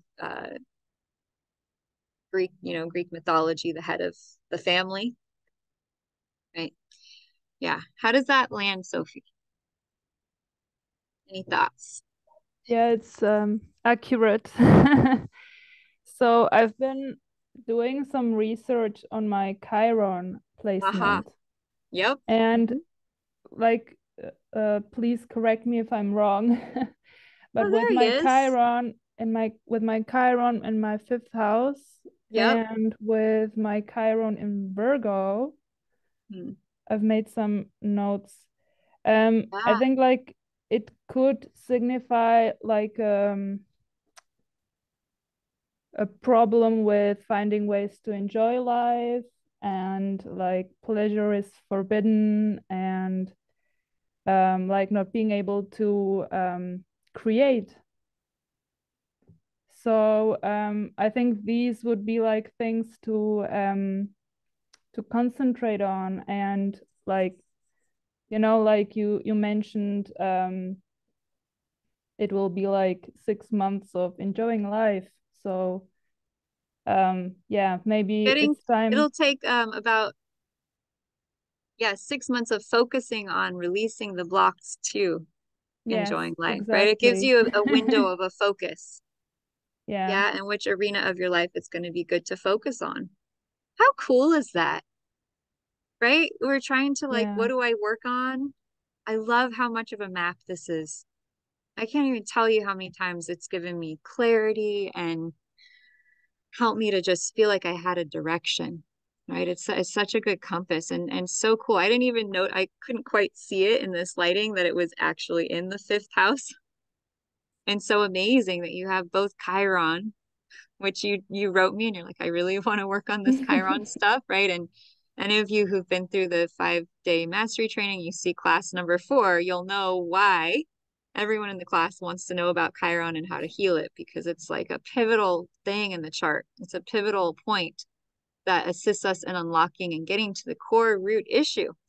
So one way, if you're looking at your Chiron and how to heal it, that you can start this journey.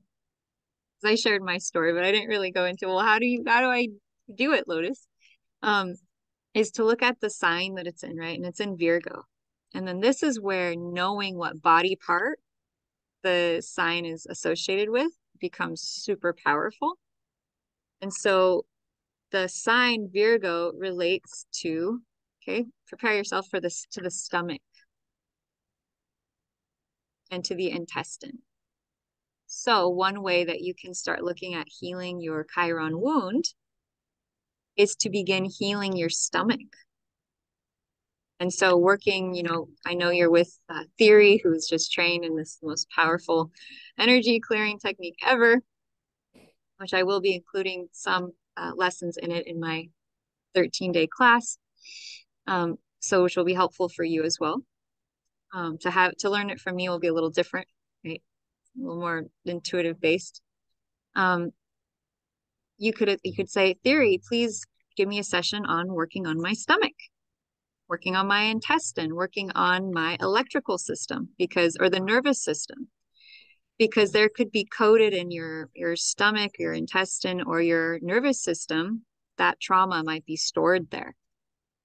So that's one way to start diving into healing the Chiron, is what body part does that sign relate to? Okay. Now, if you want to go the next level and be like, okay, well, it's in the 5th house. What part of the body does the 5th house relate to? Yeah, because the houses relate to body parts too. It relates to the heart. I know. I was like, okay, here we go. We're about to start. And Sophie, thank you for being brave enough to go here, because like I said, sorry to interrupt you, Lotus, but it's crazy, because I've been having like sessions with Michael as well. And one of the things we like he would always test, and like I share my story and everything. And one of the things we worked on and I need to work on still is healing my heart.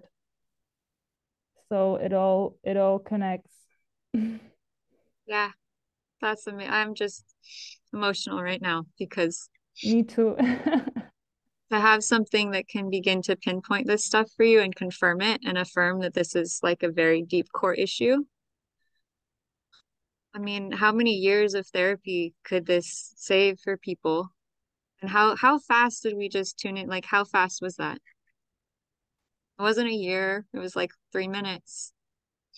And you probably had to spend an entire lifetime to be ready for those 3 minutes.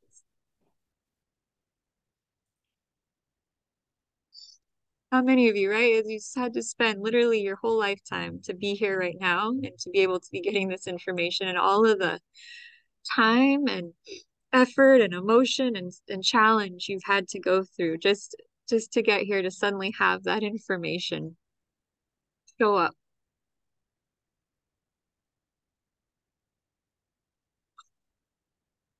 Wow.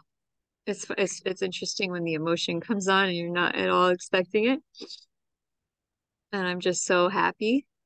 I'm so happy that you're here. And I know, I know all of you have gone through so much to be here. I know I have. And I just want to acknowledge you all.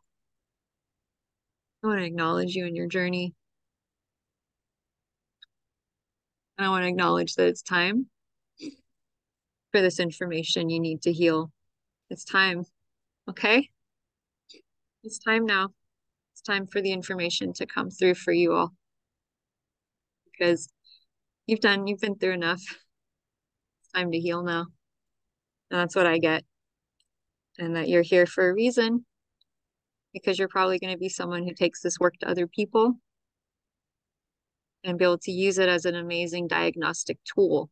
And that's been the vision I've had for it for the last 2 years, was that I really desire for this to be available to healers and guides to assist them with their healing work with people so that we can heal the earth.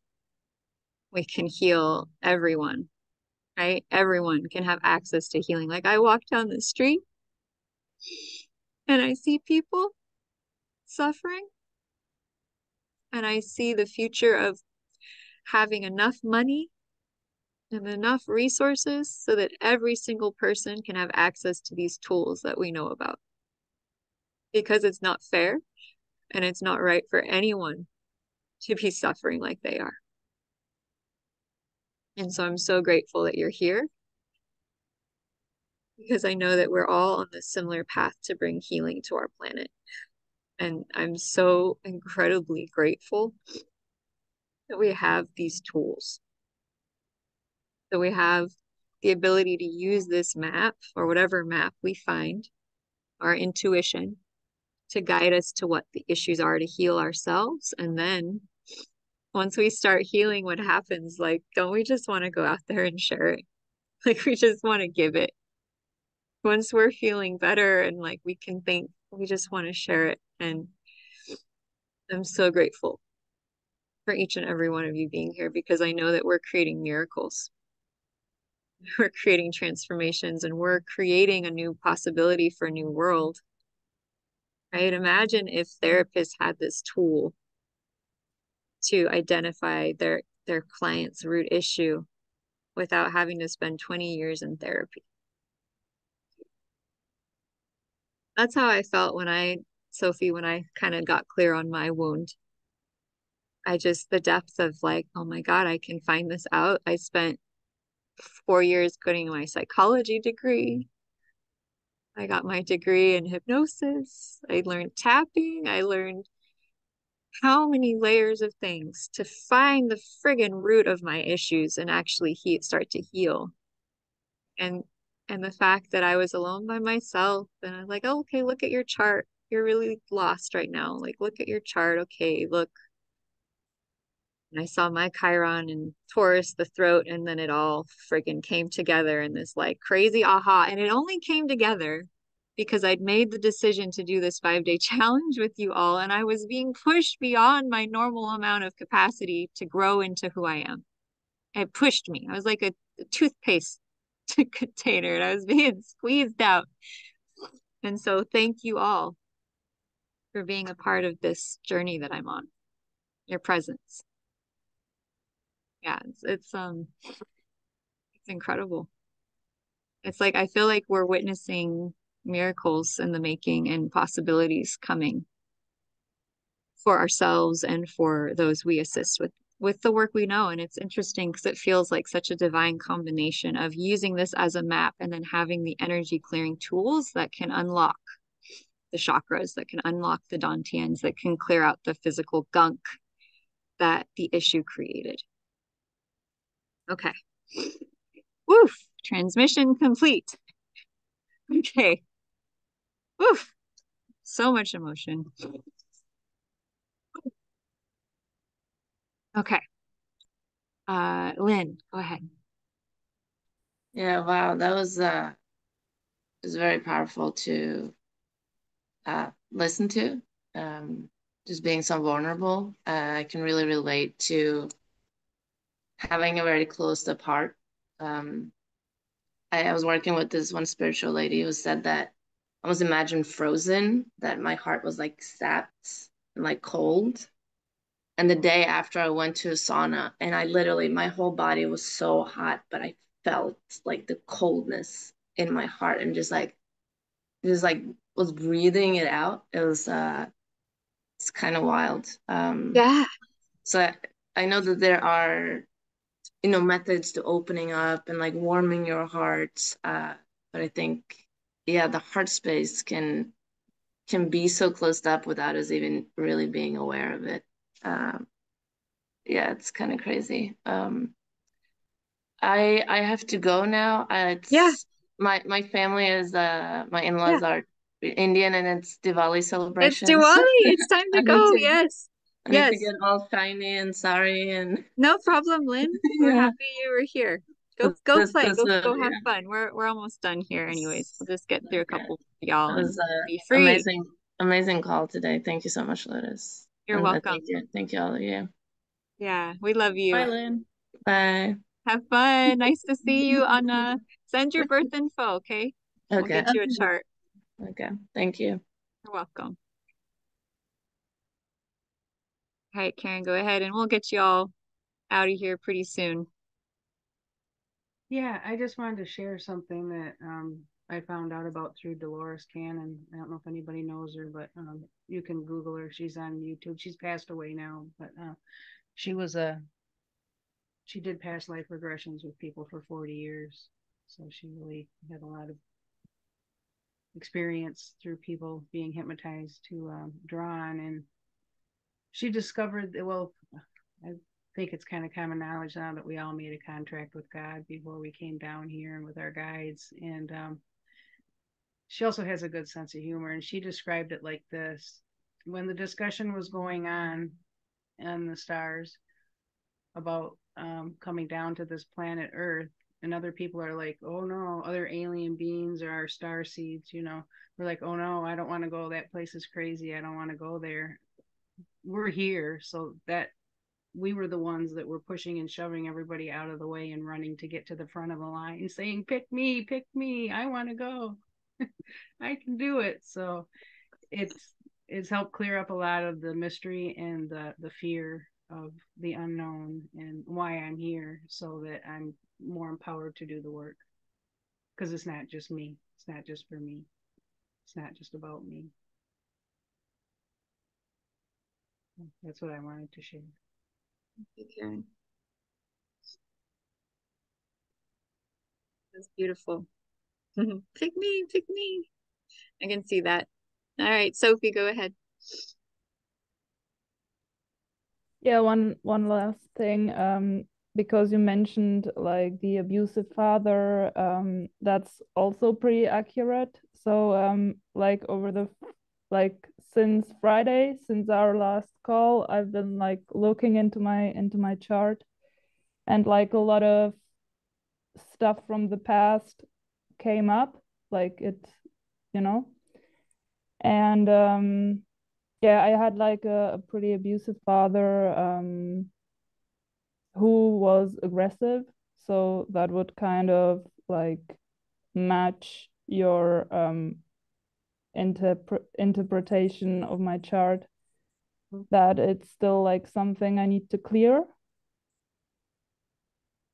Yeah, I also see Mars down by the fourth house line, which is the home, and Mars being masculine near the house of the home. It's also in the third house of communication. So there could have been a lot of aggressive communication. Yeah. And it's in Virgo, which is the body. And so I get that maybe your body felt unsafe. It was more like verbal. Interesting. Yeah. So like that's why I was so shocked with the Leo in like my IC, my Leo in the IC. Because like that screams like narcissistic abuse to me. So that was also like pretty accurate. Yeah. Yeah. Yeah. It's wild with these. I mean, I wouldn't be on here if I had like, I had a ton of videos in my Zoom library, like 460 videos of clients kind of saying the same thing. And I just haven't gone through and edited all of these moments, but they're there. And these moments of confirmation of what the chart shows. And it was after going through all those sessions where I was like, I have to keep sharing this with people because it's just too on point for describing what people are going through, and giving you a map of like, okay, this happened. This is an issue. Look at that. I wasn't imagining things and it was planned, right? It was something I kind of agreed to before I went out there in the world. Yeah. Yeah. So pretty accurate. Yes. Yes, definitely. So I have an ask right now for those of you still here on the call, and you can say no. You can totally say no. But I was sitting here and I would really love to be able to invite more people to join the course. And I know one of the best ways to do that is to actually share what we're doing with the world. And so if you're open to it, you can also say no. I know Sophie needs to go to bed. Maybe you're not ready or willing to do that. But if you'd be open to go live with me and we could go over the rest of your charts and how this new moon will be affecting you and how accurate it is, etc. That would probably be really helpful to help get the word out about the class and get the word out about what astrology charts can show. If you're not open to it, that's fine.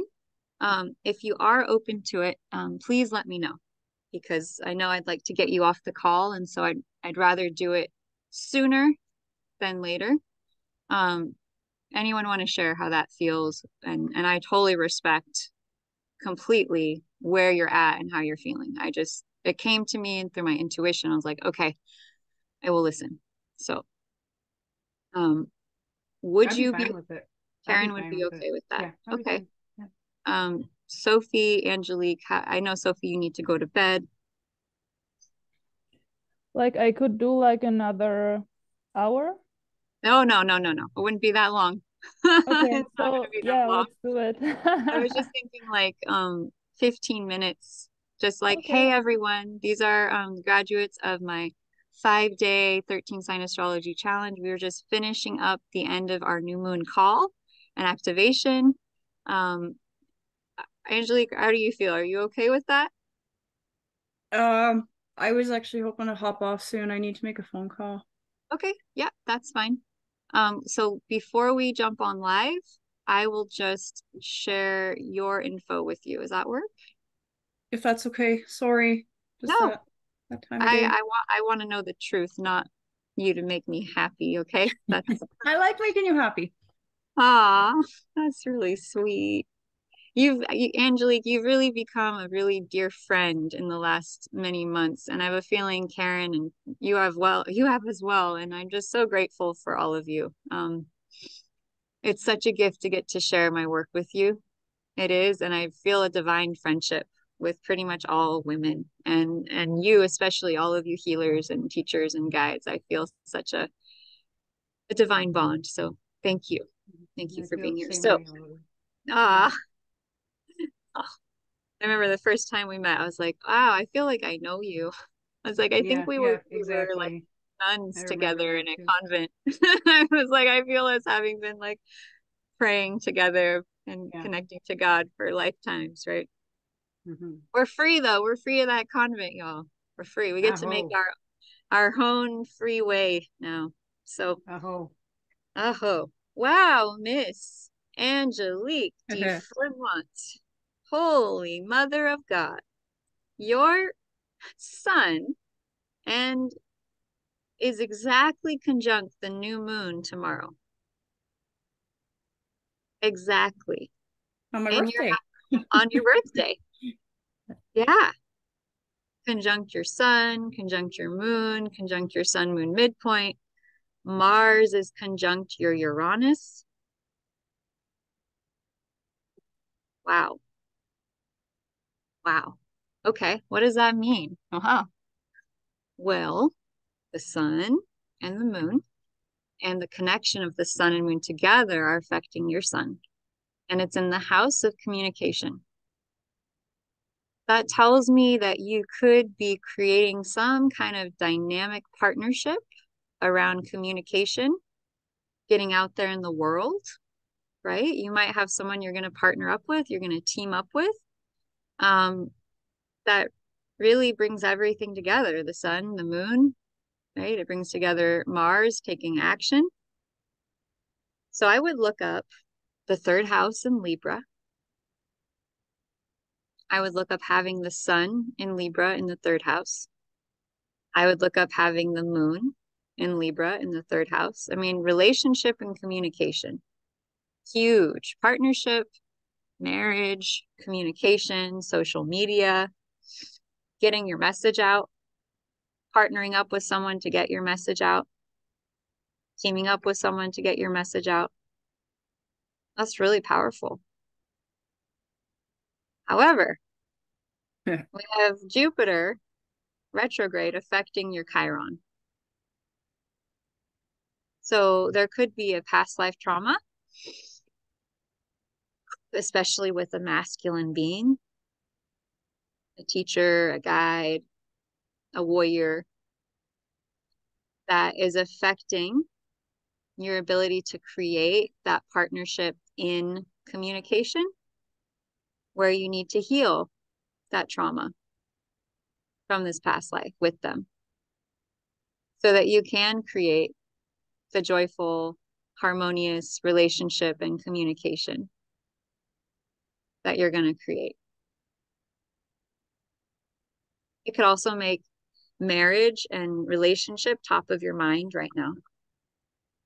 And it's a good time to set an intention for how you communicate in relationship.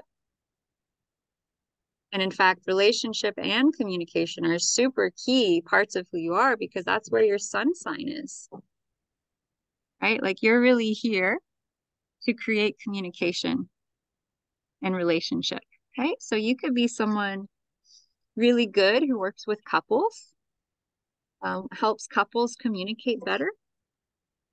You could be someone who works with women to assist them with communicating better, or with, the third house relates to everything involving your siblings, communication, short trips. So it's your neighborhood. It's your the people working at the grocery store.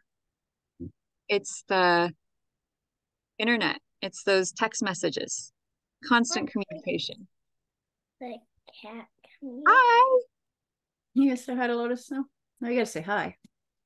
Say hi. Hi. How are you? Good. Good. Yeah, me too. You having a good day? Yeah. Good. Me too. I always love hanging out with you and your mom. Very fun. Do you have any questions? You want to ask any questions? I was asking him, but you can ask some questions too. Oh, no, he left. Oh, sorry. I was gonna say no. This is a powerful time for you, right? Your sun the house of communication, the house of travel. Powerful time. What does that bring up? Any thoughts, any awarenesses, any questions? Oddly, this time, no. I'm not super clear. It's a lot of energy. Yeah, it's like it's landing, but it's not. Like I'm taking notes as you wrote, but there was nothing that like jumped at me. I was like, oh, that's, I have to sit on it or ponder some more. Even You know, the true power of it, and I get it's your purpose. It's your purpose being activated. Like the next 6 months, it's like your purpose being super activated. If the sun is one of the key ways of expressing purpose, the next 6 months are really powerful for that because this new moon is on your sun. It's on it. And so from now until 6 months from now, it's going to be a prime time of activating your purpose, right? And tuning into your purpose and why you're here. mm-hmm. Okay, that makes sense the way you say it. It's all how we say it. And that's one thing as a reader you'll start to get is it's not just what you say, it's who you're talking to. And are you saying it in a way that they can grasp? And that's where pacing and leading and creating rapport and knowing who they are. What's their language? How are they gonna grasp the concepts that you're sharing with them? Yeah. And so the sun is conjunct Uranus in your chart, which could be why you, even though you have told me you have a bit of a challenge with this whole astrology thing, we won't go into that. Astrology is ruled by Uranus, the planet Uranus. And so to have your planet of purpose conjunct Uranus tells me that you're really interested in technology. You're really interested in new age modalities and devices and cutting edge things. Like you love learning these new informations. You really love it. So having that there could be one reason you're drawn to the astrology because it is a technology and because your purpose is with that planet. And so everything related to technology, you're fascinated by. You just are. You love learning about the new technologies. And Mars is exactly conjunct your Uranus, which is new age technologies tonight. And it's also change and unexpected happenings. And it's electric. It's the quality of electricity and lightning bolts of inspiration. And so expect lightning bolts of inspiration, right? Expect a lot of awakening. Okay. And so that could be why you're a little unsettled, is because there's so much energy affecting your natal chart right now. The sun, the moon, the midpoint, Mercury and Mars, all in your house of communication. You might go on a short trip. You might go visit yesterday. You might book a trip somewhere. You might go visit siblings or family members. Do you have siblings? Oh, you do. You may not be visiting them. But you might be visiting someone you know, right? Or you might be visiting somewhere kind of local, but not, super far. Well, I did find that kitten that You I've been found a kitten. manifesting, and it's actually down by where family lives, a few hours away. So I was gonna go down and meet the kitty. Oh, sweet. So Wow, I didn't know you were manifesting a kitty. Mm-hmm. Yeah, I Wow. want my little kitty buddy. Nice. So you're manifesting something that's a partner. Yeah. You're manifesting a little teammate. Yeah, I am. Yes, he's gonna be my little teammate. Yeah. So it always shows up somehow, and it's really amazing. And that Jupiter energy is exactly conjunct your Vesta, which is the planet of our purpose. It's the planet of our devotion. And so it could be this past life male affected your sense of devotion, right? Your It could have been okay, this is what I'm getting, and you can do what you want with it, but this is just coming through. I'm seeing you being like a priestess in a temple, because I always think of Vesta as related to the priestesses and being a priestess.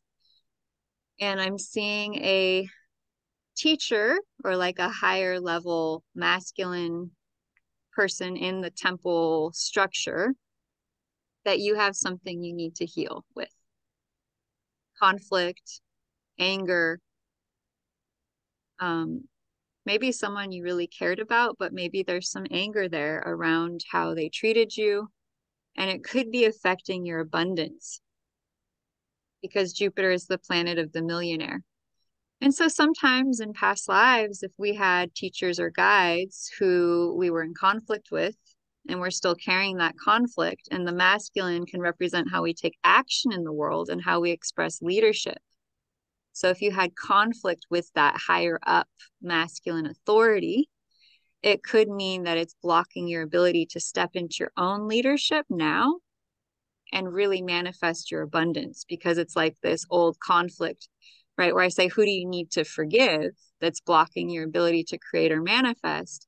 Sometimes it's not even people we know. Sometimes it's people from our past lives. And that's... No, go ahead, finish your thought. I like your thoughts. I forgot. Okay, I was just wondering, is this is this all getting posted on your group, like this portion of it? Would you like me not to? No, I had a question, but so I don't know that I want to ask it like in public. Other than that, right. It's fine. There's a question that I'm like, maybe I don't want to. Yeah, definitely save it for tomorrow for our private session, because I think a lot of people really wanted the replay. So I'm happy to share it tomorrow. This conflict that you mentioned really resonates, actually more than, well, I shouldn't say more than you know, because you know, but is it definitely a past life thing? Because here's the deal. Past life creates present life. Okay. But where is the root of it? Okay. Is the root of it then, or is it now? Where was the charge?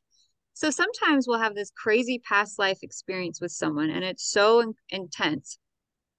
And then we'll go into this life and we'll have a little issue with them, but it will hit us. Like, why is that so intense? Right?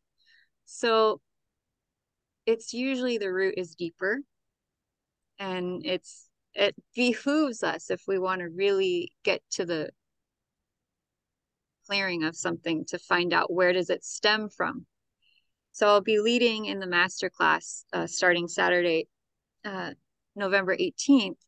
One or two of my modules will be about muscle testing, energy clearing, and also how to diagnose and get to the root of issues. What are the questions you ask? Like, is this past life?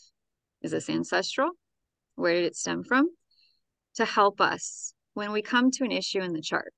Because I'm finding that as great as knowing this information is, we need to clear it, right? We don't want to be walking around with this imprint or this trauma for the rest of our lives. Thank you, we're done. So I really recommend, if you don't know energy healing or you're not joining us in the course, definitely do your own energy work. I know Angelique is an amazing energy healing practitioner. And so she'll be fine. She's got this. But if you need support, I do one-on-one readings and clearings. And if you join the course, I'll be teaching you how to start doing your own clearings, which is super cool. And I'm kind of thrilled to get to teach you all what I've been learning to do for myself, because it's really helped me a lot. Does that answer your question, Angelique? Yeah. Can I ask one more, hopefully quick one? Yes. When you were talking about the like how I'm working on like manifesting my little partner here, my cat. I'm not quite sure how to ask this, but is it kind of just like the energies of the planets that are making me feel called to do this? Because I definitely had this moment of like, I've wanted this breed of cat for a long time. Like I've always known it. But I've just felt really called recently to just get this cat. He's going to be my little buddy. And then I found him today and I'm like, there he is. But if I stop and think about it, like practically, I'm like, do I need a cat in my life? Like, no. But so I was just kind of curious, it's an energetic planet thing that's kind of drawing me to that? You could Or test it. okay. You could test how much of this is a planetary influence and how much of this is just alignment, and how much is just soul alignment and planetary alignment syncing up. Right? If we chose our birth chart and time to be born at that specific time to match our vibration and frequency, then why wouldn't it align that at this moment the planets are aligning in this way to stimulate this area of your life? You're going to travel to find a partner who happens to be a kitty cat, but still. Okay. All right. I'll ponder that and test it. Please do. We have all day tomorrow to play. Thank you. Yes, you're welcome. All right. So with that, I want to wrap up this more private segment. And Angelique, thank you for being here and being with us. I think that kind of concludes the course. And then we're going to just, if you're still willing to go live for 10 or 15 minutes, we can just talk about a few things. And are you open or willing to share your experience publicly with the course and what we've been working on? 13 sign 5-day challenge graduates, they just went through 5 days of really diving deep with 13 sign astrology. We really all got to connect and bond with each other and just had such an amazing time. I wanted to hop on here and introduce you to them and invite them to share a little bit of their story. And we also wanted to share with you, we just completed our 11/11 meditation, new moon activation. We had like 8 people for most of the class, but it was a long class. We went really deep. And so we wanted to just share with you a little bit about our findings. I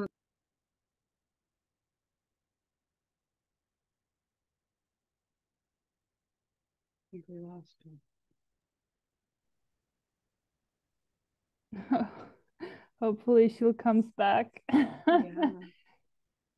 Let's see.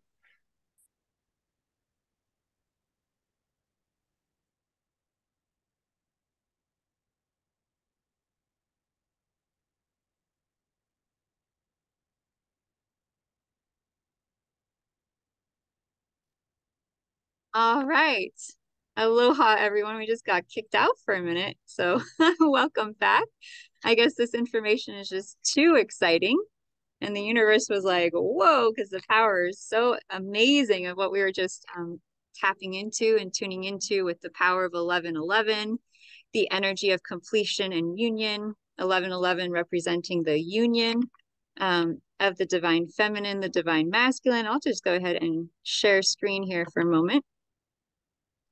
And so we just really got to tune into what is 11/11, what were the energies at work here as we experience this new moon time.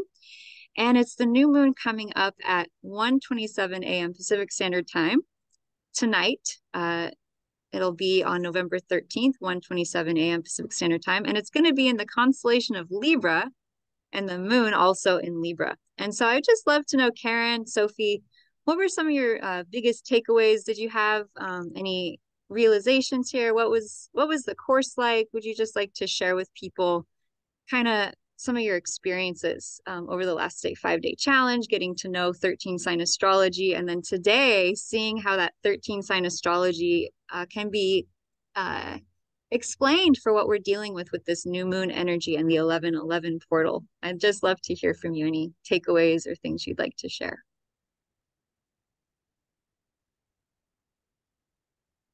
Go ahead.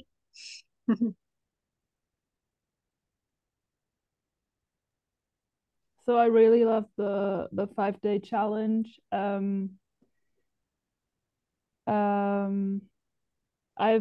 I've always been into astrology, but I would always do the charts with the 12 signs. So it was a lot of new information doing the chart with the 13 signs, and I've learned a lot, and it's been amazing. It's been great energy in the group. And this motivated me to do the master class. So Right. Yeah.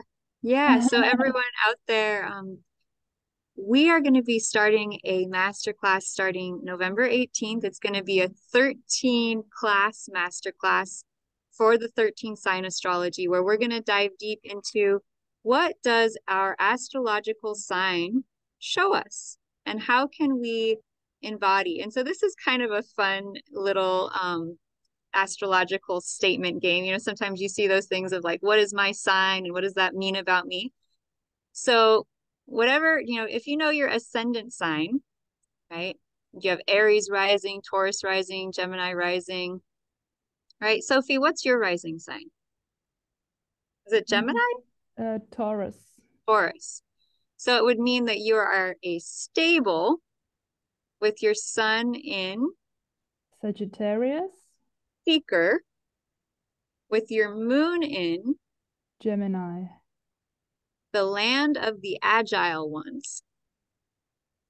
And so in the masterclass that we're about to start, we're going to go really deep into diving deep into who we are.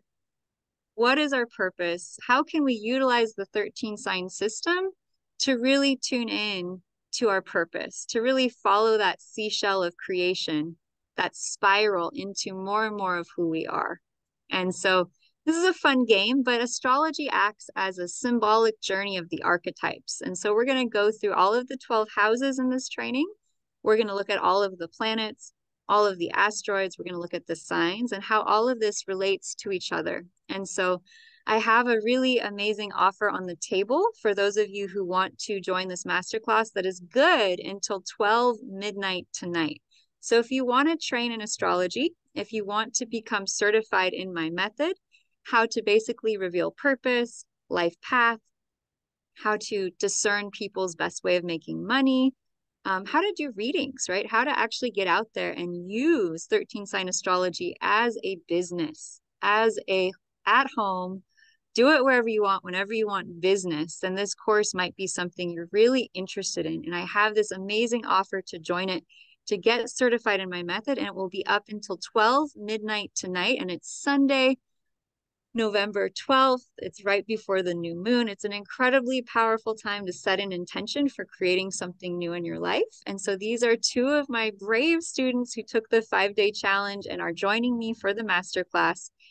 Sophie, why did you decide to take the plunge and sign up for the masterclass? What was like, I have to do it? What was that thing that motivated you to take that plunge and commit to this journey that we're about to embark upon?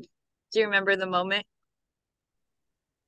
So I've always been into astrology, and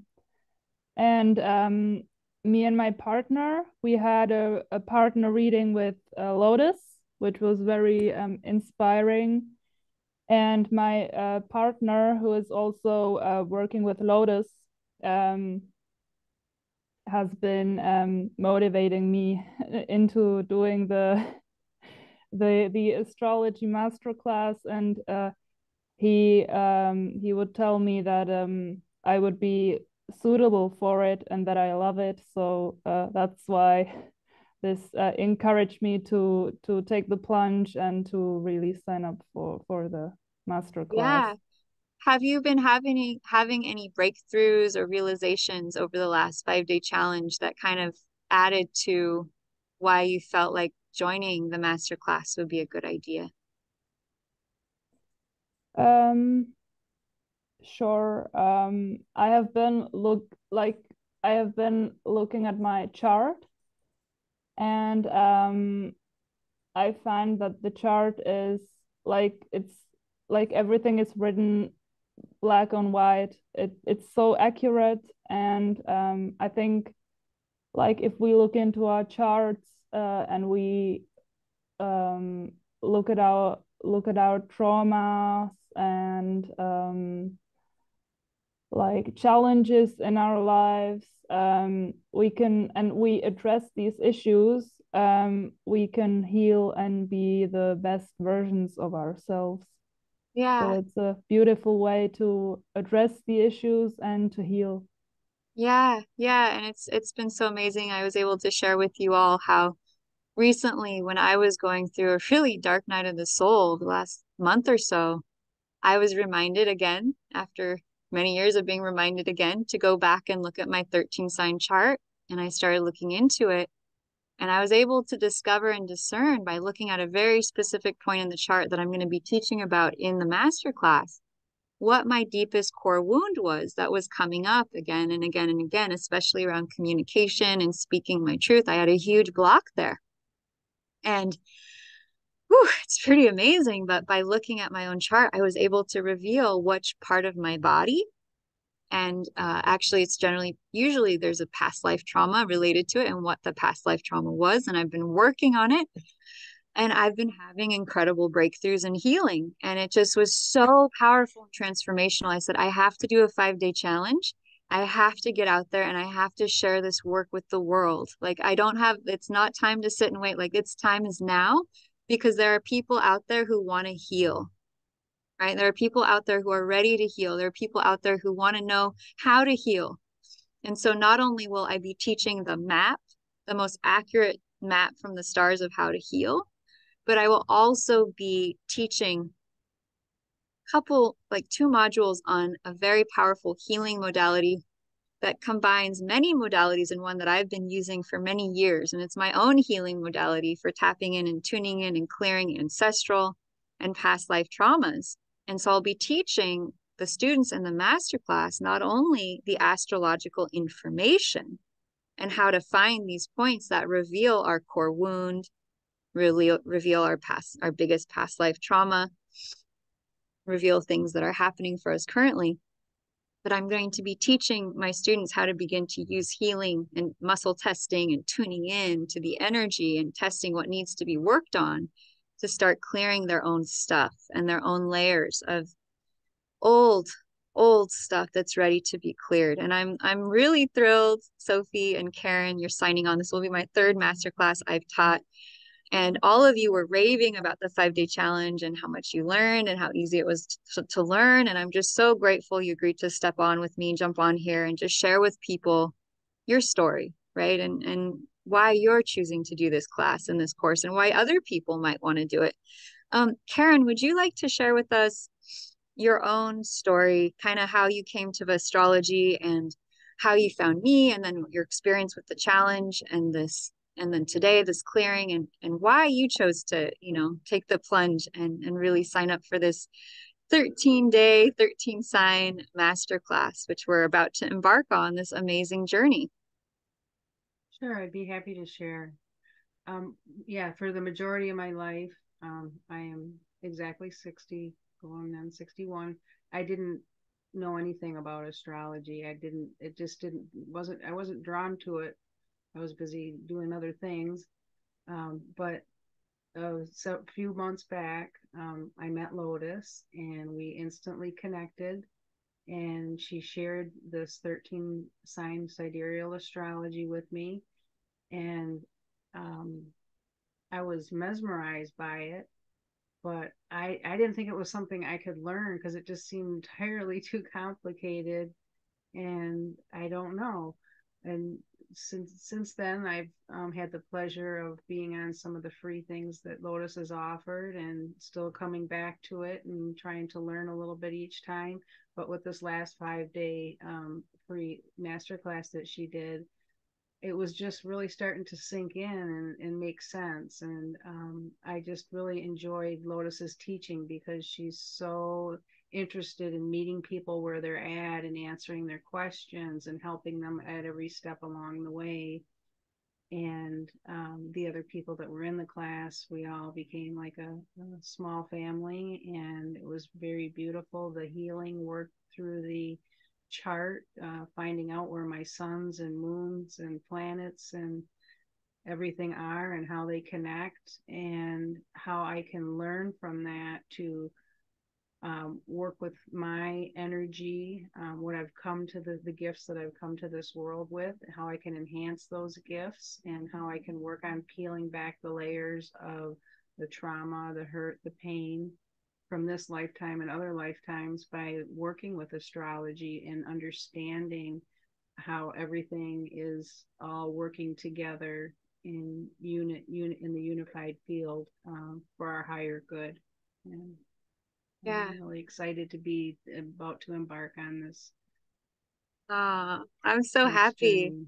I'm so excited too, because Karen does energy work and energy clearing and energy healing. And today, in today's chart, we were really looking at the planet of the wounded healer. And we were discovering and diving in for ourselves and each of us how you can look at that and you can find out places in the body. You can tune into what areas of your life it can be affecting. And I was just in tears about Karen because it so landed with one of you what we found. It was so true for your experience and even what you found out from other modalities, that the area of the body that particular issue is affecting. And I'm still emotional about it because it was so on point and it was so accurate. And how many years I went to school to get a psychology degree. And I went in to heal my family trauma because at 15, I knew I had issues in the junk of my trunk. I knew there was stuff I had to heal to feel better. So I went through, I got my psychology degree, and it was powerful. I learned a lot. But then I realized I wasn't better yet. It hadn't solved it. It wasn't enough. So I went in and I studied hypnotherapy. And then I studied theta healing and access consciousness and now thought field therapy, which I've just now completed a 6-day masterclass. And I feel like I've finally been able to start to know and decode and heal myself. But it wasn't until a couple weeks ago when I looked at my astrological chart for the 100th millionth time that I really got what one of my core wound issue pains was. I got it. I felt it in my body. I did energy work around learning more about the story of it. Where did it come from? What was the origin? What was the root of it? And in my particular instance, the root of my core wound, I was able to look at the sign in my chart that related to. And the sign tells us the part of the body. And the part of the body was my throat. And it's speaking and it's communicating. And this is all coming up 3 or 4 days before I launch the 5-day challenge. How many of you can relate out there? You've been about to go out and promote yourself or share your truth or express yourself. And leading up to it, it is intense, right? The stuff is friggin' coming up and you're like, what is happening right now? Oof. And so I'm so lucky that I have the map of the astrological chart and I was able to look at it and I have the skills to know how to read it. And it's just a language. It's just a lot of symbols. And luckily I have a great skill at making things simple. And so I simplified it for myself and I did some work on it. I'm getting a little emotional. I'm getting a little choked up because this issue has been something I have been working on for 20 years. And it's affected my ability to communicate. And it's affected my ability to share my truth and to show up as a leader and to come out here and guide those that I'm here to serve. So much so that I was paralyzed for years. Paralyzed. I mean, I just couldn't speak. And I was able to find out that this core wound was affecting my throat. And I was able to use muscle testing and energy clearing tools that I've learned. And I worked with someone who could hold space for me because it's so intense. When we face our own stuff, it is really intense. Okay, so you got to be brave. You got to be courageous and you got to have the support around you to be able to hold it. And that's the community I want to create. Is people who want to go in together and start healing this deep stuff, using the chart to reveal what it is and start clearing it. And I can see a future where having these tools to identify people's core trauma could heal our planet. And that people out there suffering, right, walking on the streets, right? I see them all the time. And I have this psychology degree, and I think about the services that are available to them. And I go, that's not enough. It's not enough. It's not getting to the root issue. They're not getting to heal. And for the 20 years of trauma and pain I've had to go through working on healing this wound, it's been so hard. I'm so passionate about getting you all this information because the breakthroughs I'm having, I feel like a different person standing here with you today. I feel like the energy moving through my throat, and for 20 years, my throat was blocked. I could just energetically feel it, like there was something like a block of wood, and it's going, it's leaving, and I get to be here with you and communicate freely for the first time in my life. And it makes me want to cry because I'm so happy. I'm just so happy to be able to be here and share my truth with you. And I want other people to have access to what I've learned for myself.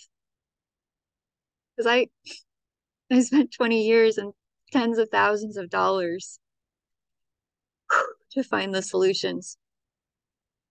And I can't believe, it's like that story. It's just so beautiful.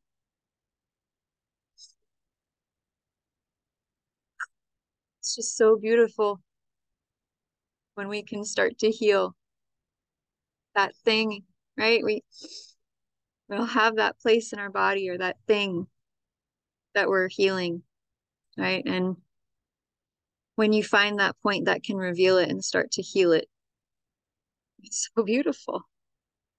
And so, it's like that story, Acres of Diamonds.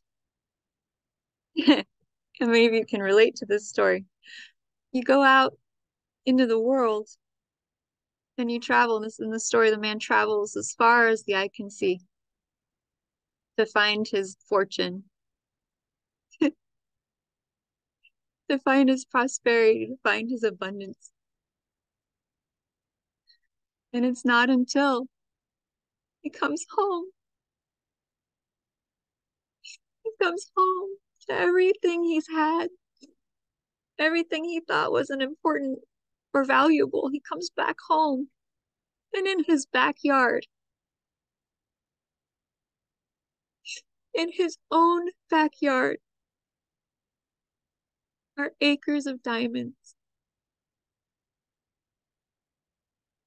How many of you can relate to that? We spend 20, 30, 40 years going out to find the answer. And the whole time it was in us. It was inside of us. The value, the answers, the knowledge. It was always inside of us the whole time.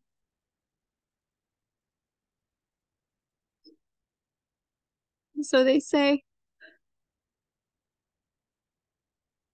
that to know others is wisdom, and to know ourselves is enlightenment. And so my goal and my purpose and my vision, and so powerful to be doing this today, the eve of the new moon, the most powerful day for setting intentions, and the 11/11 energies we just were in. Be setting this intention that we are starting a course, and this course will begin on Saturday, November 18th. And this course will be about finding our purpose and unlocking and healing those deep roots that have held us back. So it will be experiential as well as informational. And we're going to have a very loving, supportive community. I can't tell you how comfortable and safe I feel with both Karen and Sophie. They're just both such loving, kind, supportive, excited about what we're learning presence. And if you're going to join this course, I highly recommend joining the 5-day challenge, looking at the videos, see if this would be, a good fit. But I want to share with you all that this trauma I've been working on clearing related to my throat and my voice and my ability to speak. And so for me to be here today and live on, I know you see me do a lot of lives, but it's a bit of a challenge usually, but for me to be on live today and sharing with you all my work and sharing with you all the possibility of what you can create and achieve through it, it's huge. Absolutely huge.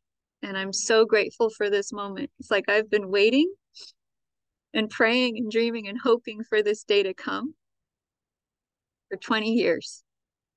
And I just want to say thank you. Thank you, Sophie, and thank you, Karen, for getting on here and supporting me to come out into the world on this new moon in Libra, sun in Libra, moon in Libra, Mars in Libra happening tonight, 1:27 a.m. Well, I guess it's a.m., 1:27 a.m., November 13th time, because it's a sign ruled by Venus. Venus. Venus, Venus, Venus. So what is Venus? Venus is beauty. It's love. It's the cornucopia of abundance. It's the divine feminine. So let us celebrate the divine feminine. Let us celebrate balance and harmony and justice. That is Libra. Libra relates to the justice, the scales, as well as to beauty and as well as to femininity.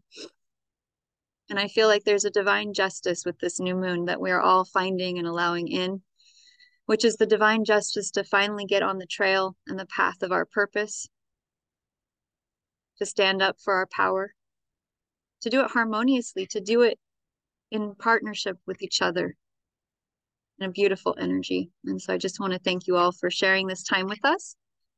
Please, if you have any questions for Karen or Sophie or I, please leave them in the chat. If you want to know more about what it is I'm offering, what the 13 sign astrology system is, why it's so accurate, it's actually based on the stars, whereas Western astrology is based on where the stars were 2,000 years ago.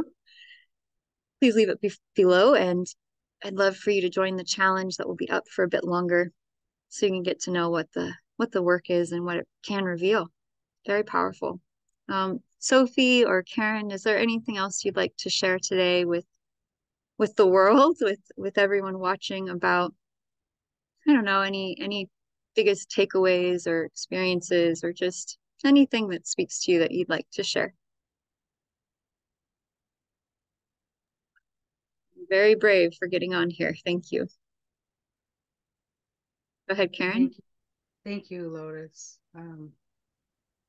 It's just so comforting to know that,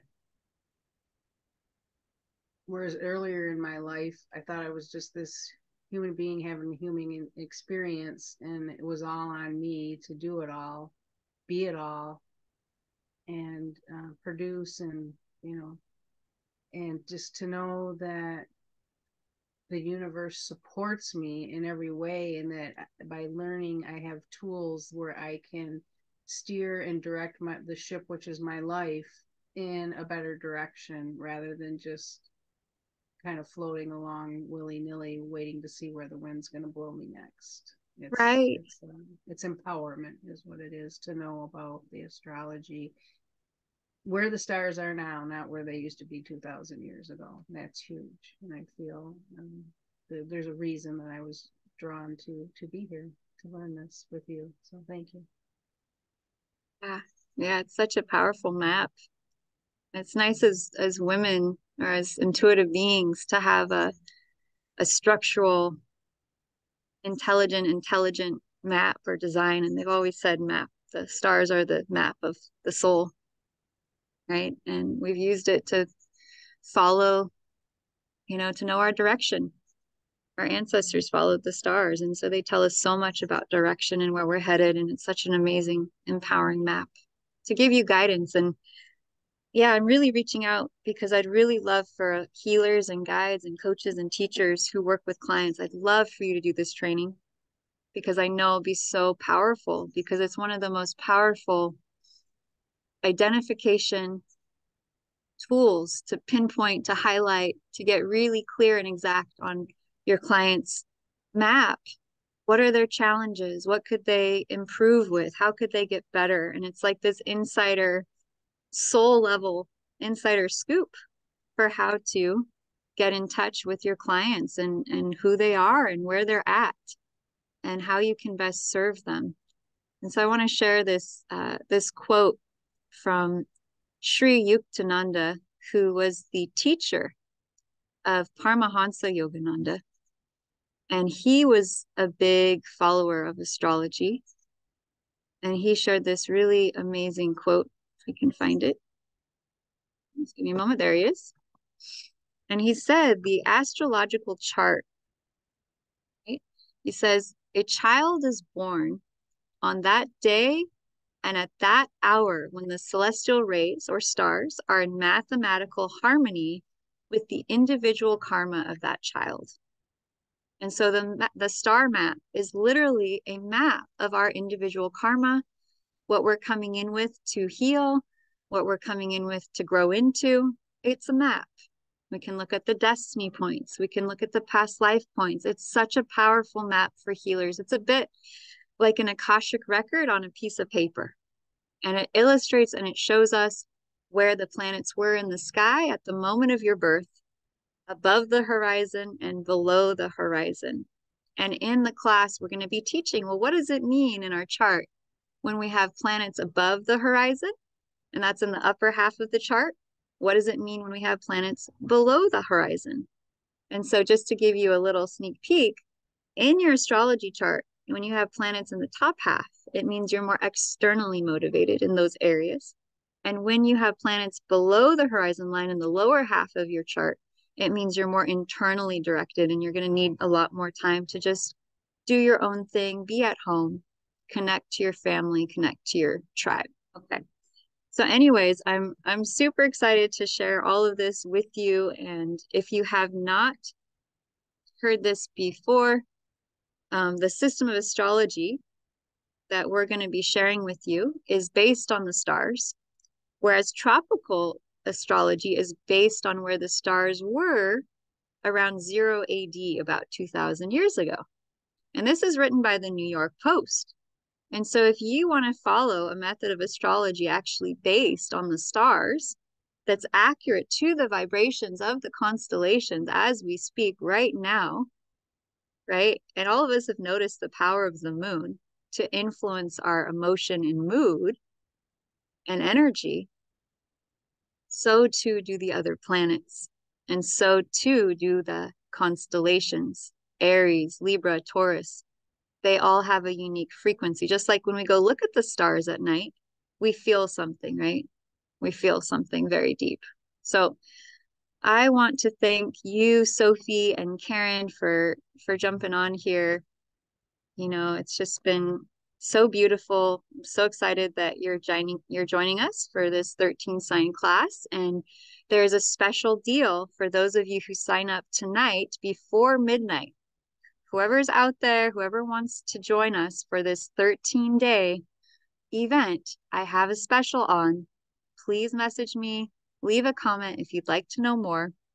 I will leave a link to the 5-day challenge. If you're like, I don't know, I need to know more information, you can jump on there and learn all about this 13 sign sidereal astrology system. It's free. It's tons of information. It was awesome. And I just want to thank Karen and Sophie so much for getting on here and sharing. Before we jump on this journey of reading astrology charts, and I'm super grateful for your presence and your time. Is there anything else you'd like to share before we head on out for today?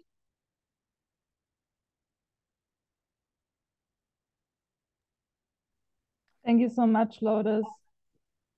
And I'm looking forward to doing the master class. It's going to be fun. Yeah. I know your partner and I know he's pretty in tune, and I'm guessing if he's encouraging you to do this, and even if I didn't know who he was or hear that he was recommending you did this work, Having seen you in the 5-day challenge, and Karen, to see you too, I can tell that you're both very good at this. And one of the things that really shows if you would be a good 13 sign astrologer is if you are very into investigation. Are you a researcher? Here's what it takes. Are you into human emotion and connection and understanding the roots of that human emotion and connection? And are you into research and investigation? Do you love to research things? Do you love to know more, to go deeper, to keep following that thread of information? If so, you might want to check out this training. It might be an incredibly empowering tool for you. These are very interesting times where so much of, our opportunities are moving online, and so many of us want freedom. And so if you would like to not only get more in touch with your purpose, clear blocks to your deepest trauma, but you would also like to potentially have a career assisting other people with tuning into their purpose and releasing their blocks to becoming who they are, this might be really amazing opportunity for you all. So I'm excited. I can't wait for the 13 class masterclass to begin next week. And I love you all. And I wish you a very, very happy new moon. Happy 11/11 portal. And yeah, we love you and appreciate you all. And we just send you all love from our hearts. We just had such an amazing new moon class. We did some energy clearing. We got in touch with the vibrations and energies of Libra and Jupiter. Anyways, if you would like to watch the replay of the meditation and the update, leave a comment below. And we love you all. We send you love from our hearts and wishes for you having a beautiful new moon, powerful new moon activation. What are your dreams? What do you want to create? Do you like to become a 13 sign astrologer? We'd love to have you join us. If you want to just go deeper on yourself, that's also a wonderful thing to do. And then you can do charts for your friends and family. So those of you that sign up, you'll also get an amazing discount on the software. So to do your own chart. So that's a cool bonus and a session with me. So if you have any more questions, please comment below. We love and appreciate you so much. I got to let these ladies go. I know Sophie's in Germany. Karen, you're on the East Coast in Michigan. So thank you so much for joining me. I love and appreciate you so much. And I just send you so many blessings from my heart. I really, really appreciate all of your love and support. It has meant the absolute world to me and still does. And thank you. Thank you. Thank you. Thank you from the core of my heart. Super grateful. All right, ladies. Thank you all, everyone. I wish you a wonderful night.